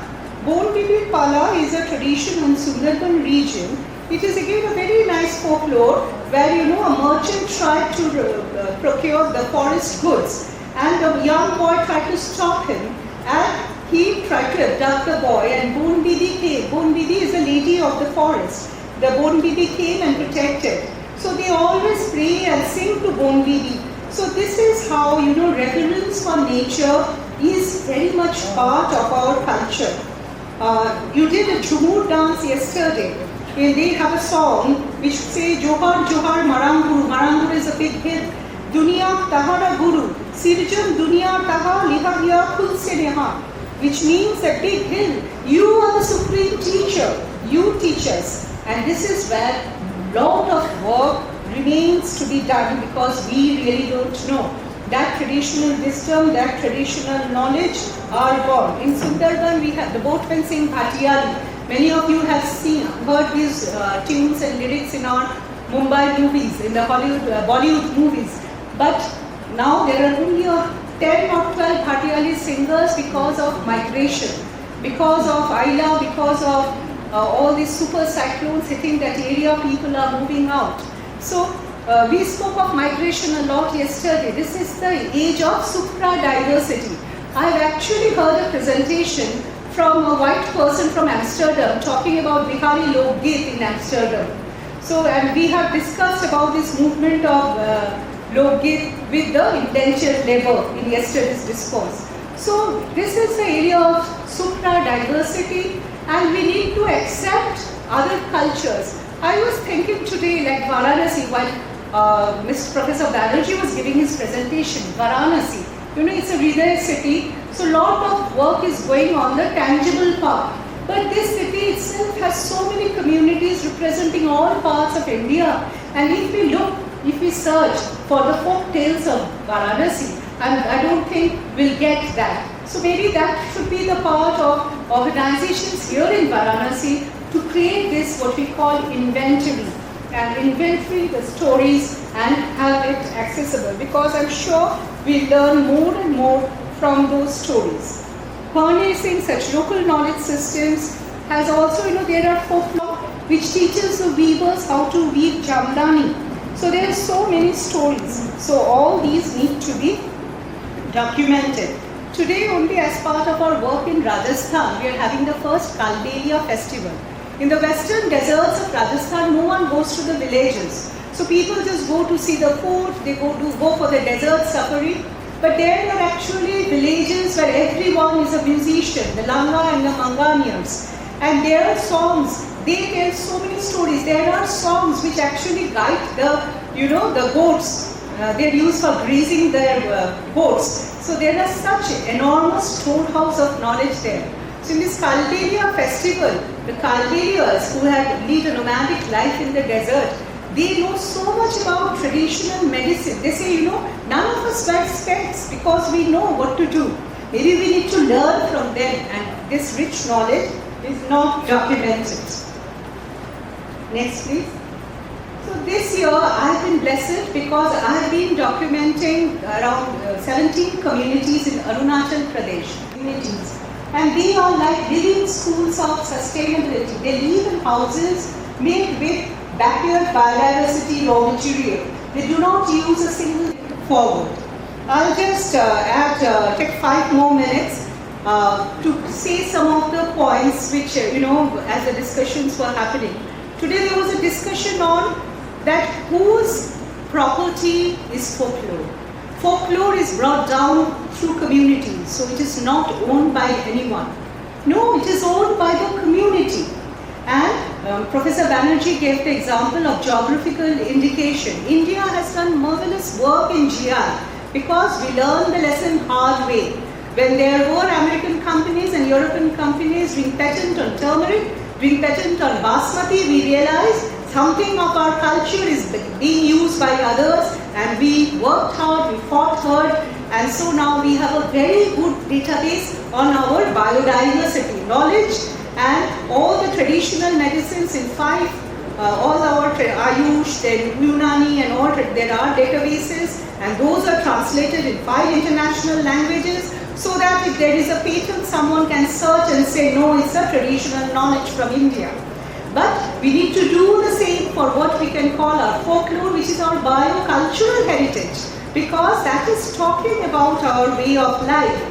And if please look up as students, as researchers, WIPO, they have documented toolkits and guidebooks on how a community can negotiate their rights. And in your work also, please be sensitive.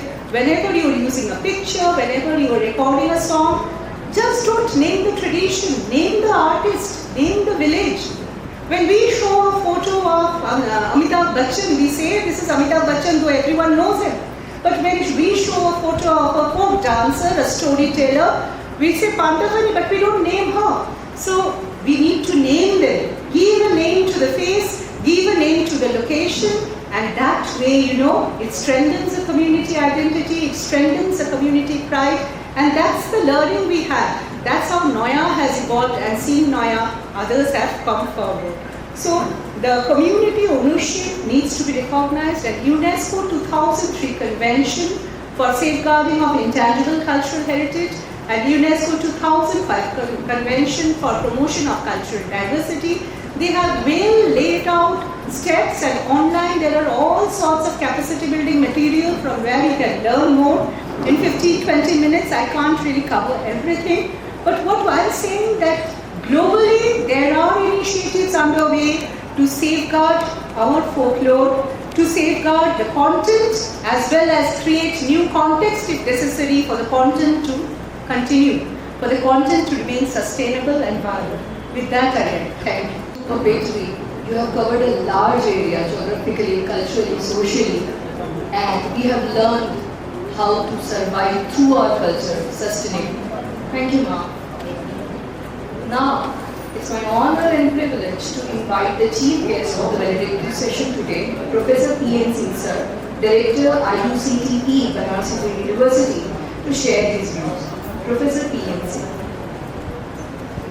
इस सभागार में उपस्थित सम्मानित देवियों और सज्जनों, मैं तो इस विषय का आदमी ही नहीं। मूलतः देखा जाए प्रधान सर तो जरूर हैं, क्योंकि इन्होंने इसको जिया है, पढ़ा है, पढ़ाया है अभी तक, लेकिन यह जरूर है कि जिस पर बात हो रही है, अभी मैं मैडम को सुन रहा था, मेरे गुरुजी कहा करते थे कि बेटा अध्यापक के लिए सबसे बड़ा खतरे का बिंदु वह होता है जब बिना तैयारी के वो क्लास में चला जाता है, और यहाँ तो बिना तैयारी के विद्वानों की क्लास में खड़ा कर दिया गया। मैं वहीं से शुरू करता हूँ। आजकल एक बहुत प्रचलित टर्म आ गया है सस्टेनेबल डेवलपमेंट का, सस्टेनेबिलिटी का, जिसकी ज़रूरत हम सभी महसूस कर रहे हैं। और इन संदर्भों में मैं जब देख रहा था कि आखिर ये लोक है क्या, लोक,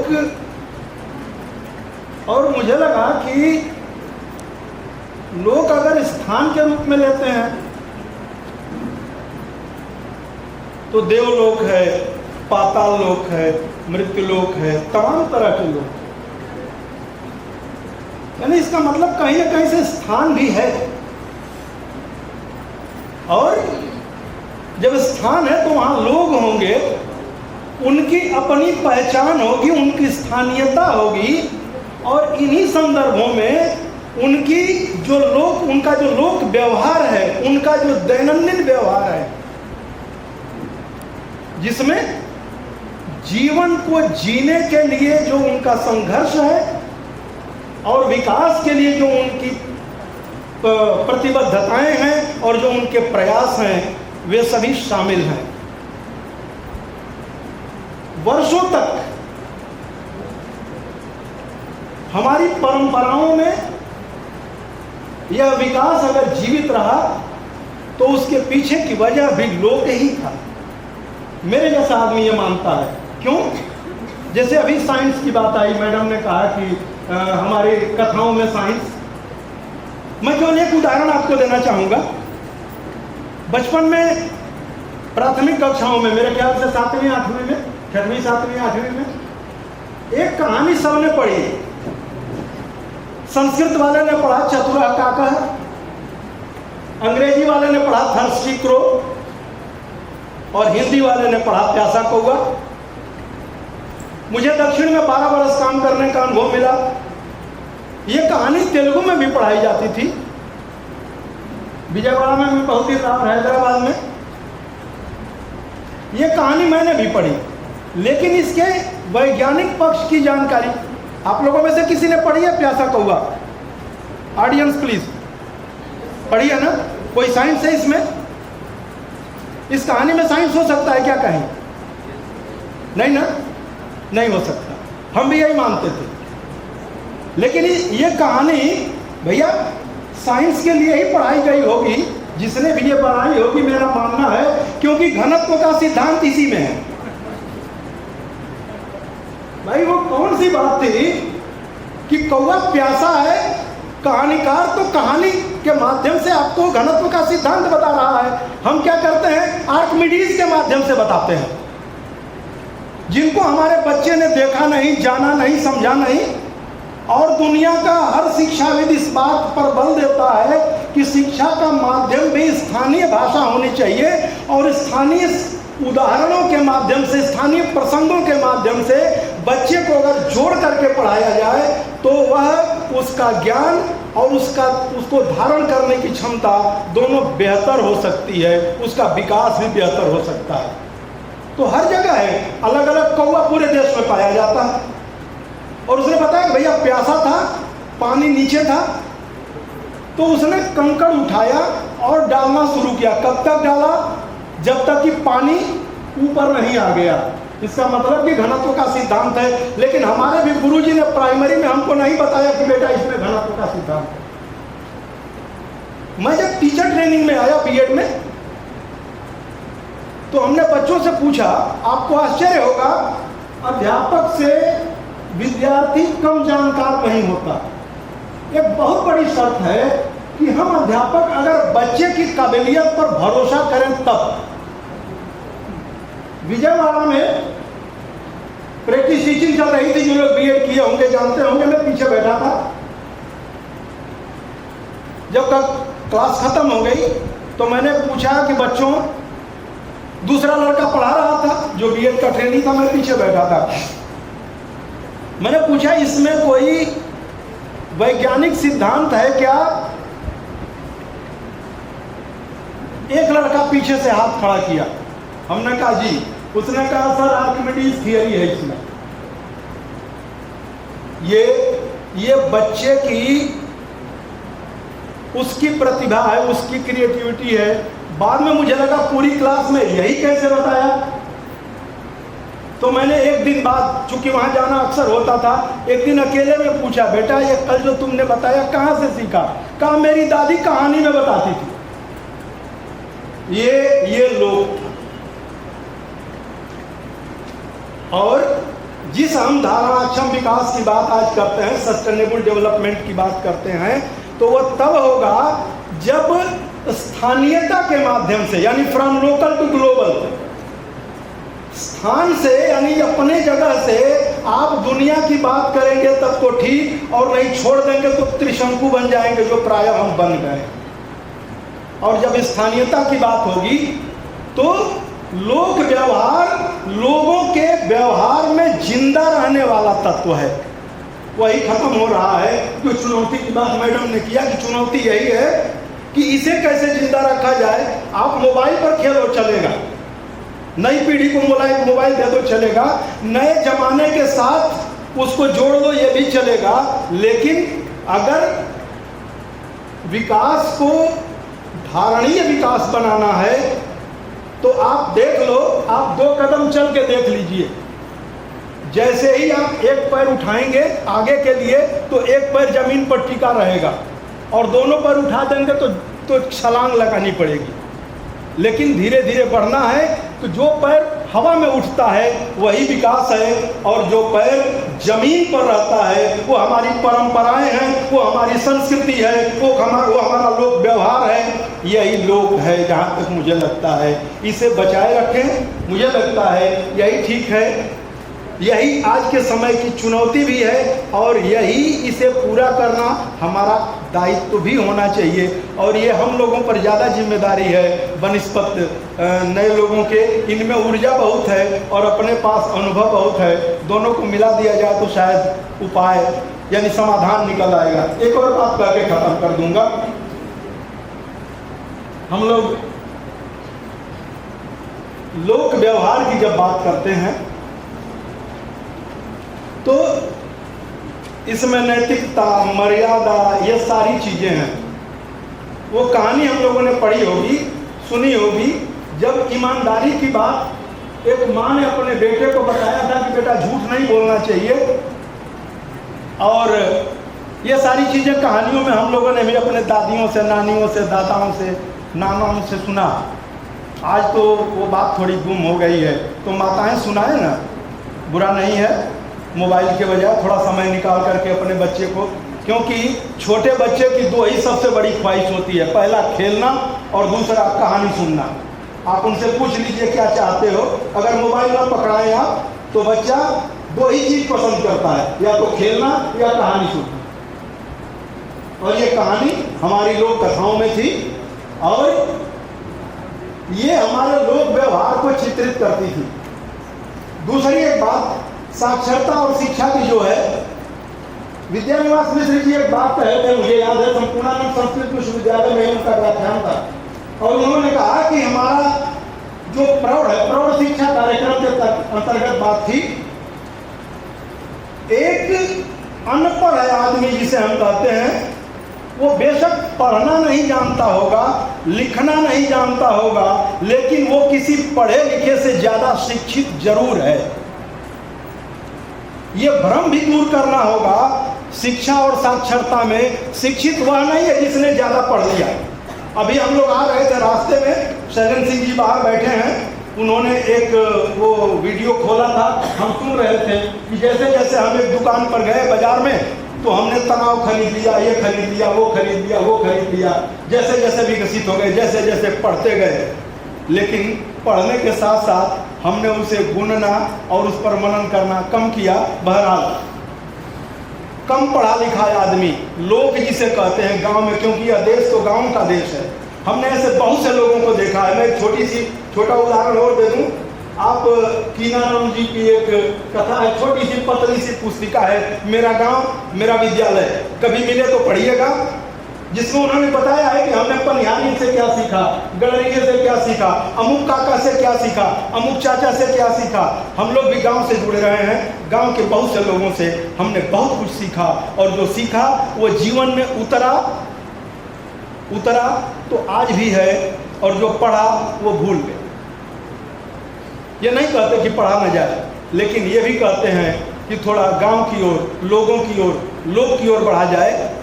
ये मान के मत चलिए कि आपने पीएचडी कर लिया तो जो अनपढ़ है वो किसी काम का नहीं है। कृपा करके इस मानसिकता को बदलना ये भी एक चुनौती है, और ये इसलिए जरूरी है ताकि लोक बचा रहे, लोक व्यवस्था बची रहे और लोक व्यवहार बचा रहे। आपने मुझे अवसर दिया, सर को जाना है, मैंने 5 मिनट का समय मांगा था, क्योंकि जहाँ प्रधान जी जैसे अध्यक्ष हों वहाँ मेरे जैसे बच्चे को कम बोलना चाहिए। दूसरी बार आपके सामने बोल रहा हूँ, एक बार रामकृष्ण मिशन में बोलने को मिल गया था, और अब मैं अपनी वाणी को इन्हीं शब्दों के साथ विराम देता हूँ।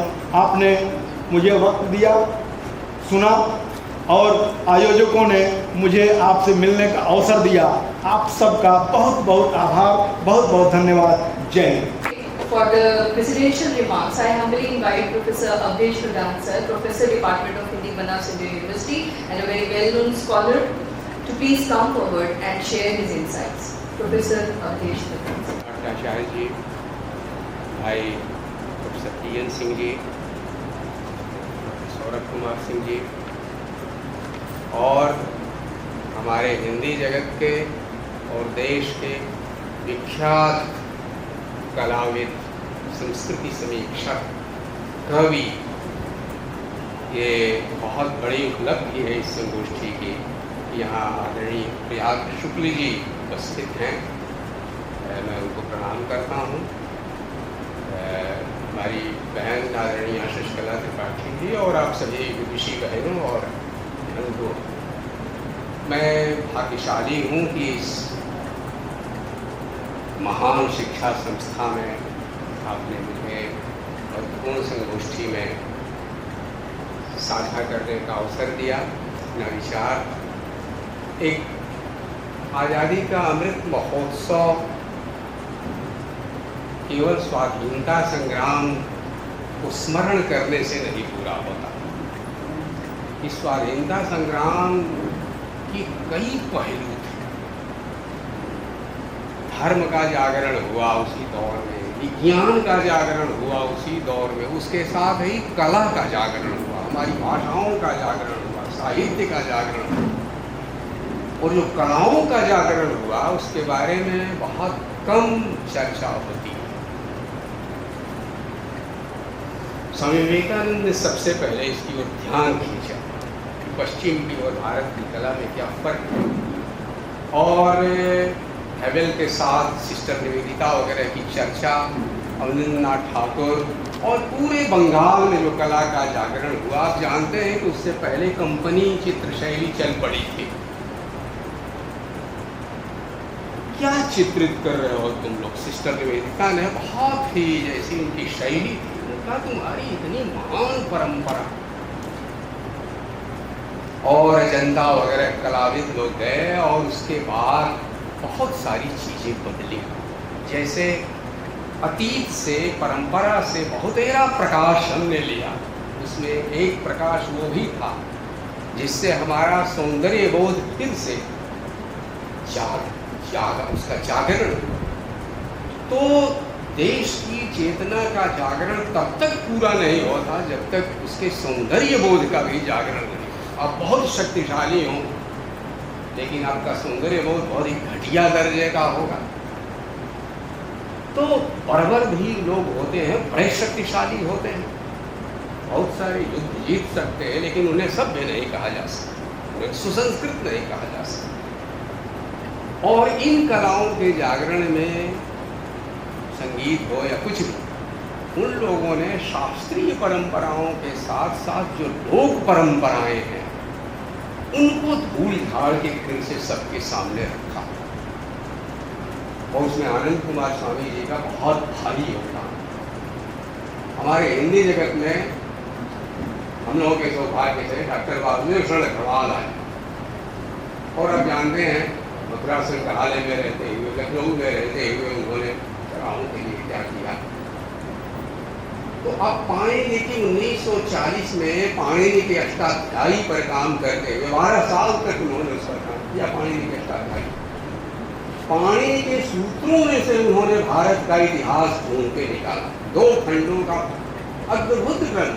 भारत में जो कुछ चुने चुने शोध हैं उनमें से एक है वो India is known to Panini, कि उसमें जिन शब्दों के इतने विकल्प दिए हैं वे शब्द हैं कहाँ, संस्कृत में नहीं चलते, वो अब है कहाँ। तो पाया गया कि वे अब भी शब्द हैं हमारी बोलियों में, हमारे लोग हैं जो बोलते हैं। यानी लोके वेदे च 18वीं शताब्दी में ये फोकलोर वगैरह शब्द चला, लेकिन 19वीं शताब्दी में जब ये यूरोप में चर्चा के भीतर आया तो स्कैंडिनेविया और दूसरी जगहों से उन लोगों ने जो सभ्यताएं खत्म हो गई थी लगभग, उन ग्रामांचल की, खास तौर से घर वर बनाने की जो कला है और कुछ लोक शैलियाँ हैं, उन सब को जोड़ बटोर के लिखना पढ़ना शुरू हुआ। आप जानते हैं उसके बारे में। उसके लिए एक शब्द चला फोकलोर, फिर उसका विस्तार साहित्य वगैरह तक भी हुआ, लोक कथाओं का भी संग्रह किया गया। लेकिन एक बहुत बड़ा अंतर है उन्हीं लोगों में से जो एशियाटिक सोसाइटी या बंगाल यहाँ बनी, तो आप पाएंगे कि पहली बार यहाँ के फोकलोर का संग्रह वास्तव में जो अंग्रेज इंडोलॉजिस्ट्स थे उन लोगों ने ही किया, लेकिन उनकी रुचियाँ बिल्कुल भिन्न थी। जब भारतीयों ने उसने हस्तक्षेप किया तो एकदम लोक विद्या के अध्ययन का पूरा परिप्रेक्ष्य बदल जाने से उसका पूरा परिदृश्य भी बदल गया। मुख्य अंतर ये है, और उस पर सबसे पहले जिनका नाम लिया भाई पीएन सिंह जी ने, विद्यानिवास मिश्र ने खास तौर पर रेखांकित फोकलोर स्टडी जो पश्चिम की है उसमें और हमारे प्रयास में क्या फर्क है, मुख्य फर्क क्या। उन्होंने जो कुछ किया उसको हम संक्षेप में कह सकते हैं म्यूजियम इंटरेस्ट। ये मान के वे चले कि ये सब कुछ खत्म हो चुका है, तो इसको म्यूजियम की तरह से रखो, जुटा के रखो, जुगा के रखो, देखने के काम आए। ऐसा था, भारतवर्ष में था नहीं, वो है, जारी है, और लगातार उसमें नया नया नया नया जुड़ता चला जाता। आप रामलीला का अध्ययन कीजिए, रासलीला का अध्ययन करिए, गांव में चलने वाली प्रत्येक जाति के अपने अपने नाच हैं, ये सब लोग जानते हैं। घोड़ नचिया है, घोड़ नचिया है, सबके अलग अलग नाच हैं। उन सब नाचों में अंग्रेजी राज के दौर में उसमें अंग्रेजी कैरेक्टर्स डाल देते थे, उसमें अपने गांव की लड़ाई डाल देते थे, नए नए एपिसोड्स डाल देते थे रामलीला में। ये है साधारण जनता की सृजन क्षमता। इसलिए बहुत सही बात कही गई कि वे लोग अशिक्षित हो सकते हैं, निरक्षर हो सकते हैं, लेकिन वे ज्ञान से वंचित नहीं हैं और सौंदर्य बोध से वंचित नहीं हैं। वे जो छापा लगाते हैं अपनी दीवारों पर, वे जो पूजा में चित्र बनाते हैं, वे जो टीकती हैं महिलाएं, आप गिनती कर लीजिए, मातृकाओं वगैरह का सब अध्ययन हुआ है। वासुदेव अग्रवाल वगैरह ने प्रेरणा दी उस आंदोलन को, कहते हैं हम लोग 1940 के आसपास शुरू हुआ था जनपदीय आंदोलन। वासुदेव अग्रवाल ने उसकी एक पंचवर्षीय योजना प्रस्तुत की देश के सामने। उन्होंने कहा ये राष्ट्रीय कार्यक्रम का हरावल दस्ता है। देश को अगर जानने, know your land know your people, इस देश को आप जानते ही नहीं अगर आप यह सब नहीं जानते। और करोड़ों लोग हैं वो लोग जिन्होंने इन भाषाओं को बचा के रखा। अफ्रीकी देशों में लालटेन और टार्च और सब कुछ लेके खोजते फिर रहे हैं लोग। कई भाषाएं खत्म हो गई, हमेशा हमेशा के लिए खत्म हो गई। उपनिवेश के दौर का शोषण ऐसी चीज है जिन्होंने संसार की कितनी भाषाएं खत्म कर दी, इसकी कोई गिनती नहीं। इतना अपराध किया है, कल्चरल क्राइम। पूरे संसार में घूम घूम के जो उपनिवेशिक शोषण हुआ, उसमें जाने कितनी जातियां खत्म हो गई, उनकी भाषाएं खत्म हो गई, उनके गीत चले गए। मान के चलते थे कि वे सभ्य हैं, सभ्य बनाने आए। लेकिन हमारे देश के लोगों ने अब तक ये गणेश देवी ही अपने सर्वेक्षण में बोलते हैं ना, 800 से ऊपर भाषाएं हमारी अभी जीवित। इतना अकाल, इतनी महामारी, इतने युद्ध, और हमारे लोगों ने इतनी भाषाओं को बचा के रखा। ये साधारण उपलब्धि नहीं है भारत। ये किन लोगों ने बचाया है? ये उन्हीं लोगों ने बचाया है जिनको हम निरक्षर मानते हैं। उनके पास इतनी लोक विद्याएं हैं जिनका कोई सर्वेक्षण नहीं हुआ आज तक। आपके 2 साल बाद स्वतंत्र हुआ चीन, मौत से तुमने मेडिकल कॉलेज कहा कि साल भर के लिए बंद कर दो, सारे मेडिकल कॉलेज बंद करो, और इन सब डॉक्टर्स को चीन के गांव में सर्वेक्षण करने के लिए भेज दो। साल भर ये केवल अध्ययन करें उस जनता का जिनकी सेवा करने के लिए हमारा यह चिकित्सा विज्ञान है। मॉडर्न साइंस से पहले भी चीन था। लोग बीमार होते थे तो उनकी चिकित्सा कैसे होती थी? हजारों साल से हमारी सभ्यता है तो कुछ तो होगा। और सर्वेक्षण हुआ साल भर, उसी के भीतर से एक्यूपंक्चर निकल के आया, उसी के भीतर से वो एक गांव देहात का आदमी था जिसने 200 से ऊपर जन्म से गूंगे बहरों को ठीक कर दिया, और वो भागता फिर रहा था कि मैं पकड़ लिया जाऊं। उसके पास कोई डिग्री नहीं। उसने अपने ऊपर प्रयोग किए थे कि कान के पास 350 एक्यूपंक्चर पॉइंट्स हैं, मस्तिष्क के सबसे निकट की नाड़ियां यहाँ से होके गुजरती, और उसने पीने चुहा चुहा के अपने ऊपर जो अध्ययन किया था एक्यूपंक्चर, और वो जो जड़ी है जिंक्शन, ये बहुत सारी चीजें उस सर्वेक्षण के भीतर से निकल के आईं। और जिन तमाम देहात के लोगों ने उस सर्वेक्षण में योग दिया, माओ ने कहा अब इनको मेडिकल कॉलेज में एडमिशन इनको दो। किसी को 6 महीने की ट्रेनिंग दो, किसी को साल भर की ट्रेनिंग दो, और इनको फिर गाँव में बेयरफुटेड डॉक्टर्स के रूप में अपॉइंट करो। तमाम केस हॉस्पिटल में चले जाएंगे तो हमारे डॉक्टर्स प्रयोग कब करेंगे? इसलिए बहुत सारी समस्याएं हैं, उनको लोकल लेवल पर हल कर दो। इस तरह से उस महादेश को उबार दिया। जनता की शक्ति, जनता की बुद्धि पर भरोसा, जनता के अनुभव का संकलन और उस पर शोध हमने नहीं किया।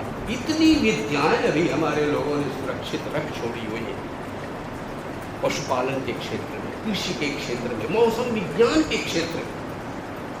अपने साहित्य को जानने के लिए ही फोकलोर बहुत जरूरी है। अपने साहित्य को आप लोग बताइए, पूस की रात किसने किसने पढ़ी है? प्रेमचंद की कहानी पूस की रात। मैं गांव देहात के कॉलेजों में भी गया हूँ, लड़के लड़कियों से भी पूछा है कि पूस कब पड़ता है। नामवर सिंह ने ये कहा है, रामविलास शर्मा, हमने कहा वो छोड़ो, पूस कब पड़ता बताओ, पूस महीना अगस्त के आसपास। हम 12 महीने बच्चों की स्मृति से खो गए। ये कितनी बड़ी हानि है, आप कल्पना कर सकते हैं, आप अनुमान कर सकते हैं। अब जायसी का 12 मासा और पता नहीं क्या क्या और कौन कौन कहानी आप समझ जाएंगे, कैसे समझेंगे? कालिदास को नहीं समझ सकते। पुष्प में भी कृतात्मा, हवलदार त्रिपाठी ने तमाम टीकाओं को एक और रखते हुए भोजपुरी के अनुभवों से उसको सिद्ध किया। कहा कि किस किस तरह के बादल के लिए कितने प्रकार के टेक्निकल वर्ड भोजपुरी में है। मेघ विज्ञान की जितनी पारिभाषिक शब्दावली हमारे गांव में, उसके लिए कोई पारिभाषिक शब्द नहीं। किस प्रकार के बादलों को भेड़ बदरा कहते हैं, किस तरह की वर्षा को रस बदरा कहते हैं, किस तरह के फूल बदरा कहते हैं। जब पानी की बड़ी बड़ी बूंदें पड़ती हैं और आंगन में जल लगा हुआ हो तो उसमें जो बूंदें पड़ती हैं उसमें से फूल की तरह बगुले उठते हैं। यह है फूल बदरा। पुष्प में ही कृतात्मा। अपने साहित्य को जानने के लिए इस लोक जीवन को, लोक संस्कृति को जानना। बाउलों की बहन जी ने चर्चा की। अब जानते हैं रविन्द्रनाथ ठाकुर ने अगर उसको दुनिया के प्रकाश में न लाया होता, अभी भी बाउलों की हम चर्चा नहीं करते। हिब्बर्ट लेक्चर्स से ऑक्सफोर्ड यूनिवर्सिटी में आप लोग जानते हैं, वहीं पर उन्होंने अपने विश्व प्रसिद्ध भाषण दिए थे, रिलीजन ऑफ मैन। और रिलीजन ऑफ मैन उसी पर है, बाउल संत साहित्य पर ही है। बाउल साहित्य पर उन्होंने जो लिखा और उसके जो कुछ और दूसरे व्याख्यान थे, वो कमला व्याख्यान माला में उन्होंने कलकत्ता यूनिवर्सिटी में दिया और वो फिर मानव धर्म के रूप में बंगला में है। तो आप देखिए कि ये जो बाउल गांव देहात, उसमें हिंदू भी थे, उसमें मुसलमान भी थे। तब अधिक सभ्य था हमारा समाज की, अब ज्यादा सभ्य है। एक महान संस्कृति का निर्माण करने वाली जो यह विशाल जनता है, जिसके पास कोई डिग्री नहीं थी, उसके पास कितना ज्ञान, कितना अनुभव और सृजन के कितने क्षेत्र। हबीब तनवीर का नाम आप लोगों ने सुना है। हबीब तनवीर साहब को भेजा गया था लंदन थिएटर की पढ़ाई करने के लिए। साल भर के बाद वो लड़का कहा यहाँ सीखने के लिए मेरे पास कुछ नहीं, चला आया वो करके। घर में भी छोड़ के पढ़ाई चला आया। बहुत हताश निराश सोए थे, कान में बाजों की आवाज़ें पड़ी। बहन जी छऊ नृत्य की चर्चा कर रही, तो मालूम हुआ कि वहाँ जो है वो नाचा या कुछ ऐसा ही हो रहा था छत्तीसगढ़िया। अभी तनीब चले गए। उन्होंने सोचा 1-2 घंटे का कार्यक्रम होगा। रात भर वह कार्यक्रम चलता रहा, रात भर। कोई स्क्रिप्ट नहीं, कोई रिहर्सल नहीं।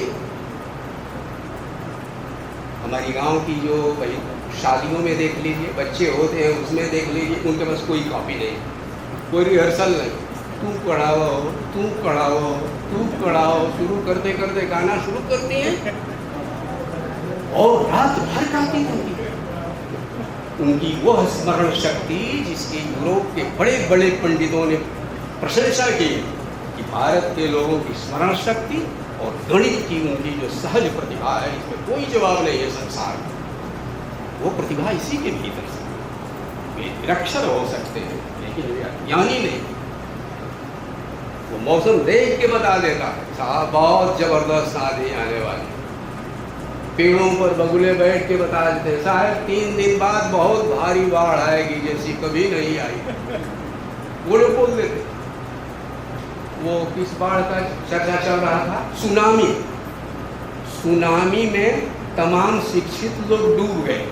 जैसे वो लंदन के डिग्रीधारी थे, कहा कि शायद तैरना जानते हैं ना, ये तो हम नहीं जानते। तो कहा कि अब आपका की सारी विद्या डूबने जा, और जो लोग कुछ नहीं पढ़े थे वो तैरते हुए निकल। उस सुनामी में आप जानते हैं कि वो जो जनजातीय समूह थे वो लोग 3 दिन पहले ही ऊंची जगहों पर चले गए।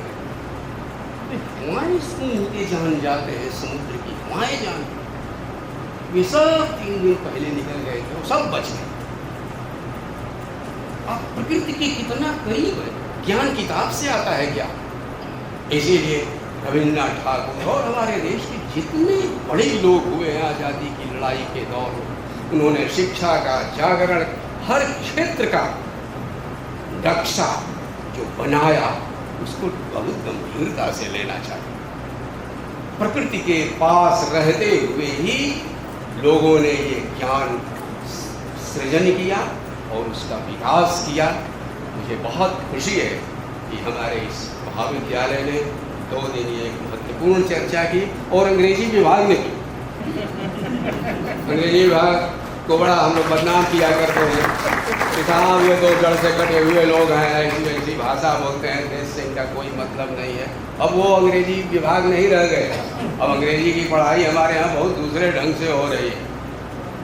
उसका पाठ्यक्रम में बहुत कुछ बदल गया, उसमें बहुत तेरा भारतीय साहित्य रहा करता है, क्योंकि उन लोगों ने भी अनुभव किया है कि इसको देश की जड़ों से जोड़ना बहुत ज़रूरी है। तो मुझे इसकी बात की बहुत खुशी है, और मैं समझता हूँ कि इसकी विद्वानों में जो है इसकी अच्छी प्रतिक्रिया होगी।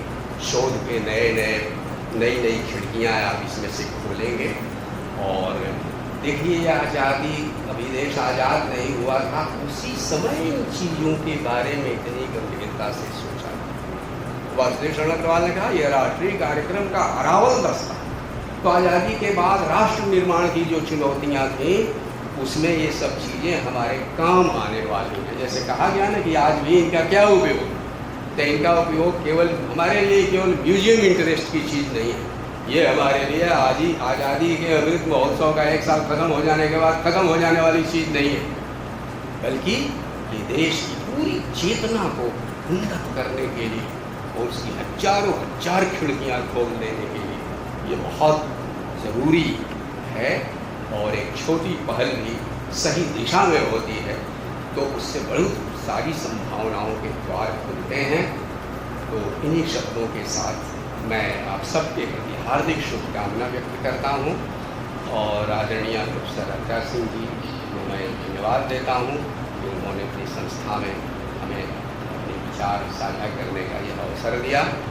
ये महाविद्यालय जो बनारस का गर्व गौरव है, बहुत बड़ा गौरव है, बहुत बड़ा प्रयोग है। अब ऐसी संस्थाएँ एक बार बन गई, अब फिर बनना होगा, हो सकता है, आशा तो रखनी चाहिए। लेकिन ये उदाहरण है, इसका अगर कुछ भी बचा ले जाते थे, अब छोटे लोग हो सकते थे, लेकिन हमने जिस घर में जन्म लिया वो घर बहुत बड़ा। हम छोटे हो सकते हैं लेकिन हमारी विरासत बड़ी, हमारे बुजुर्ग बहुत बड़े, तो उस विरासत को बचाने के लिए कुछ किया जाना चाहिए। पुरुषार्थ बड़ी चीज वो होना चाहिए। तो इन्हीं शब्दों के साथ सभी की बहनों के लिए और भाइयों के लिए हार्दिक शुभकामनाएं। Towards the end of this plenary session and also 2-day celebration of Folklores of India, I now invite my senior colleague and our very own Dr. Saurabh Kumar Singh, convener of the seminar, to give formal vote of thanks to audience. होने वाला है शुरुआत, होने वाली है शुरुआत।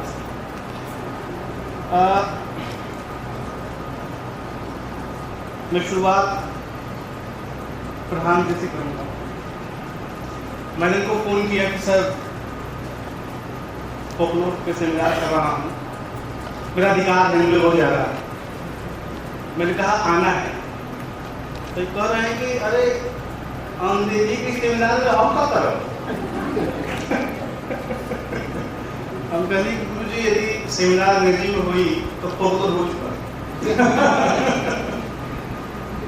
ये चर्चा शब्द थे मेरे, और आज आपने देखा हम सर ज्ञान के खजाने हैं, ज्ञान की राशि है, ज्ञान के सागर हैं, और जिस तरह से इन्होंने अपनी बातों को रखा, चाहे लोक कला हो, लोक कहानियाँ हो, लोक परंपराएं हो, परंपरागत मेडिसिनल यूजेज हो, इतना कुछ कहा कि हम तो बहुत कुछ भूल भी गए।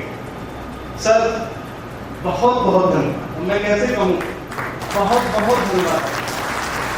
बस एक कॉल, हाँ आजकल मैं आपने कह दिया मैं आऊंगा।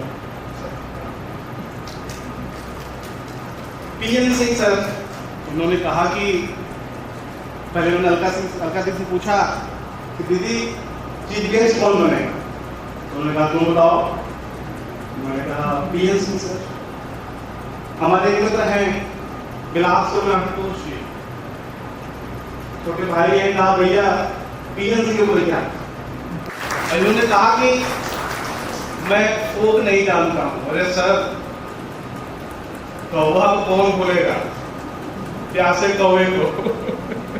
हम सब ने वो कहानी पढ़ी है, कुछ घन तो सा याद था, भूल गया था मैं प्रेशर में। धन्यवाद sir. Ananya ma'am,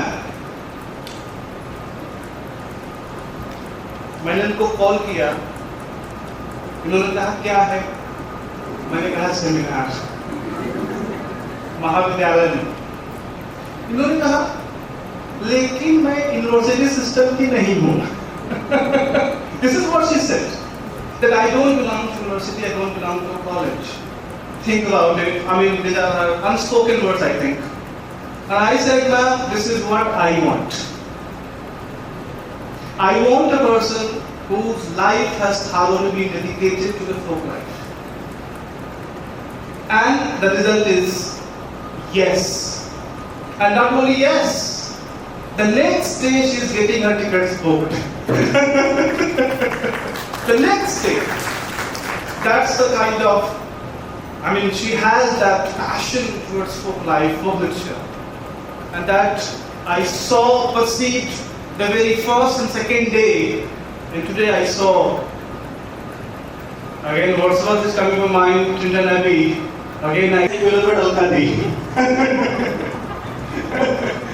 I mean, अब इनके बारे में मैं क्या करूँ? सेमिनार में कहा हमारा है, ये यूँ कहते हैं तुम्हारा है, आपका है। और आज का जो कीवर्ड है सेतुबंध, और मुझे लगा अब दिल्ली में जाएंगे तो पता ही चलेगा कि कौन कहाँ इंटर कनेक्टेडनेस है। बिना उसके कुछ संभव नहीं था। और मैं नाम लेना चाहूंगा, बिना उनके कॉन्सेप्ट मेरा था, but he is always there. मैंने फोन किया भैया कैसे होगा, उन्होंने कहा कि जो तुम कहो मैं वो करूंगा, जो तुम कहो मैं वो करूंगा। इन्होंने नाम सुझाया, right from Anupama ma'am, first call I am Ananya ma'am, I am Prayag sir. Oh my God, कितने सहृदयी हैं, कितना मीठा बोलते हैं, बच्चों से बातें करते पता है कि पेड़ पौधों से बातें करते हैं। रोज सुबह उठते हैं महाविद्यालय में और एक फोटो भेजते हैं, सर देखिए फेसबुक पर लगा देते हैं। थैंक यू भैया, thank you for giving us the opportunity for the consolation of these, I won't say intellectuals, but they are in all the rights possible. They were the inspirated. They are in fact inspired to be transmitted further. Thank you.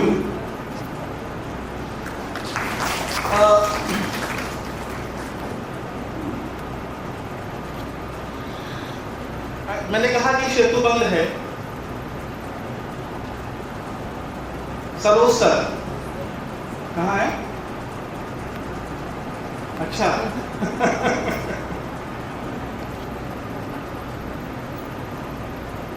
Saroj sir, इस्लाम जामिया, मैं बहुत fortunate रहा हूँ, मुझे बहुत मिन्नतें नहीं करनी पड़ी। एक एक कॉल, बस फोन पे बात और हाँ मैं हूँ। सर धन्यवाद। एक सेमिनार का कराना, अभी मैं एक अपने मित्र से बात कर रहा था, मैं नाम नहीं लूंगा, विश्वविद्यालय का नाम नहीं लूंगा। उन्होंने मुझसे कहा कि यार सौरभ, आपके यहाँ ऑफिस सहयोग करता है? उनके क्यों भैया? कहा यार हमारे यहाँ ऑफिस सहयोग नहीं करता। कैसे सेमिनार कराइए? विश्वविद्यालय, मैं नाम नहीं ले रहा हूँ, मैं बहुत लकी हूँ, मेरा पूरा महाविद्यालय परिवार बहुत ज़्यादा फॉर्चुनेट है, क्योंकि अलका जी वहाँ हैं और पूरा ऑफिस, मैं नाम नहीं लूँगा, कुछ नाम छूट जाएंगे तो अच्छा नहीं लगेगा मुझे। बिना उनके, right from sending the invitation letter to the flyer to the certificate publication and to everything which you know what are the things which are but the ingredients of a seminar. Everything, cooking, catering, accommodation, guest house, everything was well taken care of. And thank you so much, my office.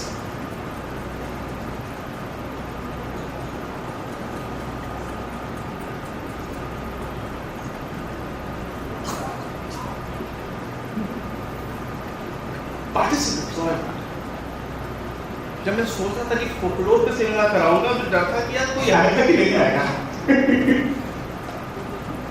मुझे बहुत डर था कोई आएगा नहीं आएगा, लेकिन लोग आए।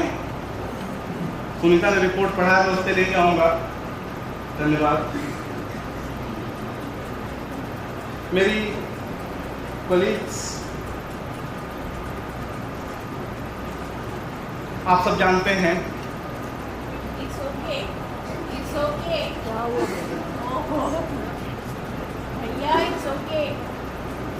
नहीं ठीक है। तो Manjari, Rachna, Manjari di, Sunita, don't worry, I am coming.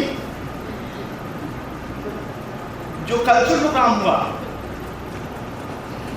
अरे कल शाम हो गई, 6:30 बज गए, 7 बजने वाले थे, लेकिन हनुमान जी का जो जोश था ना, वो होली खेल के मारे। विलंबिता जी धन्यवाद, हनुमान जी धन्यवाद, गोस्वामी सर, संजय भैया, the whole troop, thank you so much. And the students who participated, right from Bengali marriage song to the Santhali, to the Kathak dance, and everything was so well arranged and so charismatic that I don't know words about it. Thank you so much. My volunteers, the huge list of volunteers, I think 20 plus. I think we should. And I think, because right from this decoration to that decoration, I would like to name these two girls, Pooja and Neha. शाम हो गई थी, 5 बज गया था, और उससे बेचारी दोनों अकेले लगी हुई थी। मुझे पता है कि कॉलेज दूर है, और उस दिन भयंकर जाम भी लगा हुआ था। मैं सोचा कि कैसे जाएंगे घर सब। Thank you so much. Thank you everyone. Press, this committee, the people behind this, Manoj, Anurag, the ladies, Sandhya, Jyoti, Manish, I mean there's so many of them and everything. जैसे राम का पुल बना, वैसे मेरा भी पुल बना। मेहताब, मैं अब नाम नहीं लूंगा। Thank you so much, thank you all.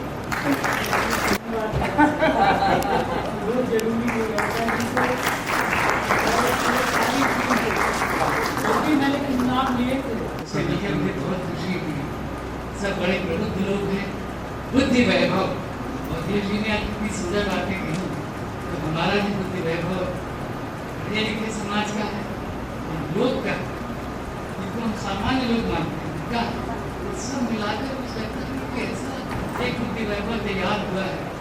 इसकी तरंगे हम बहुत कुछ तरंगों से सीखते हैं, और ये सच्चाई है कि आपने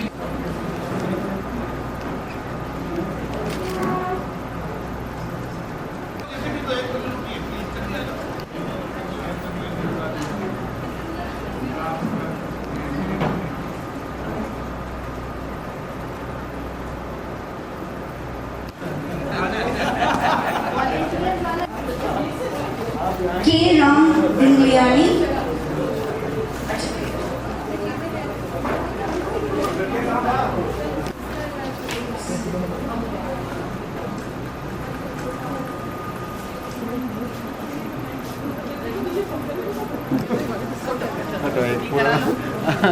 गैस में थे।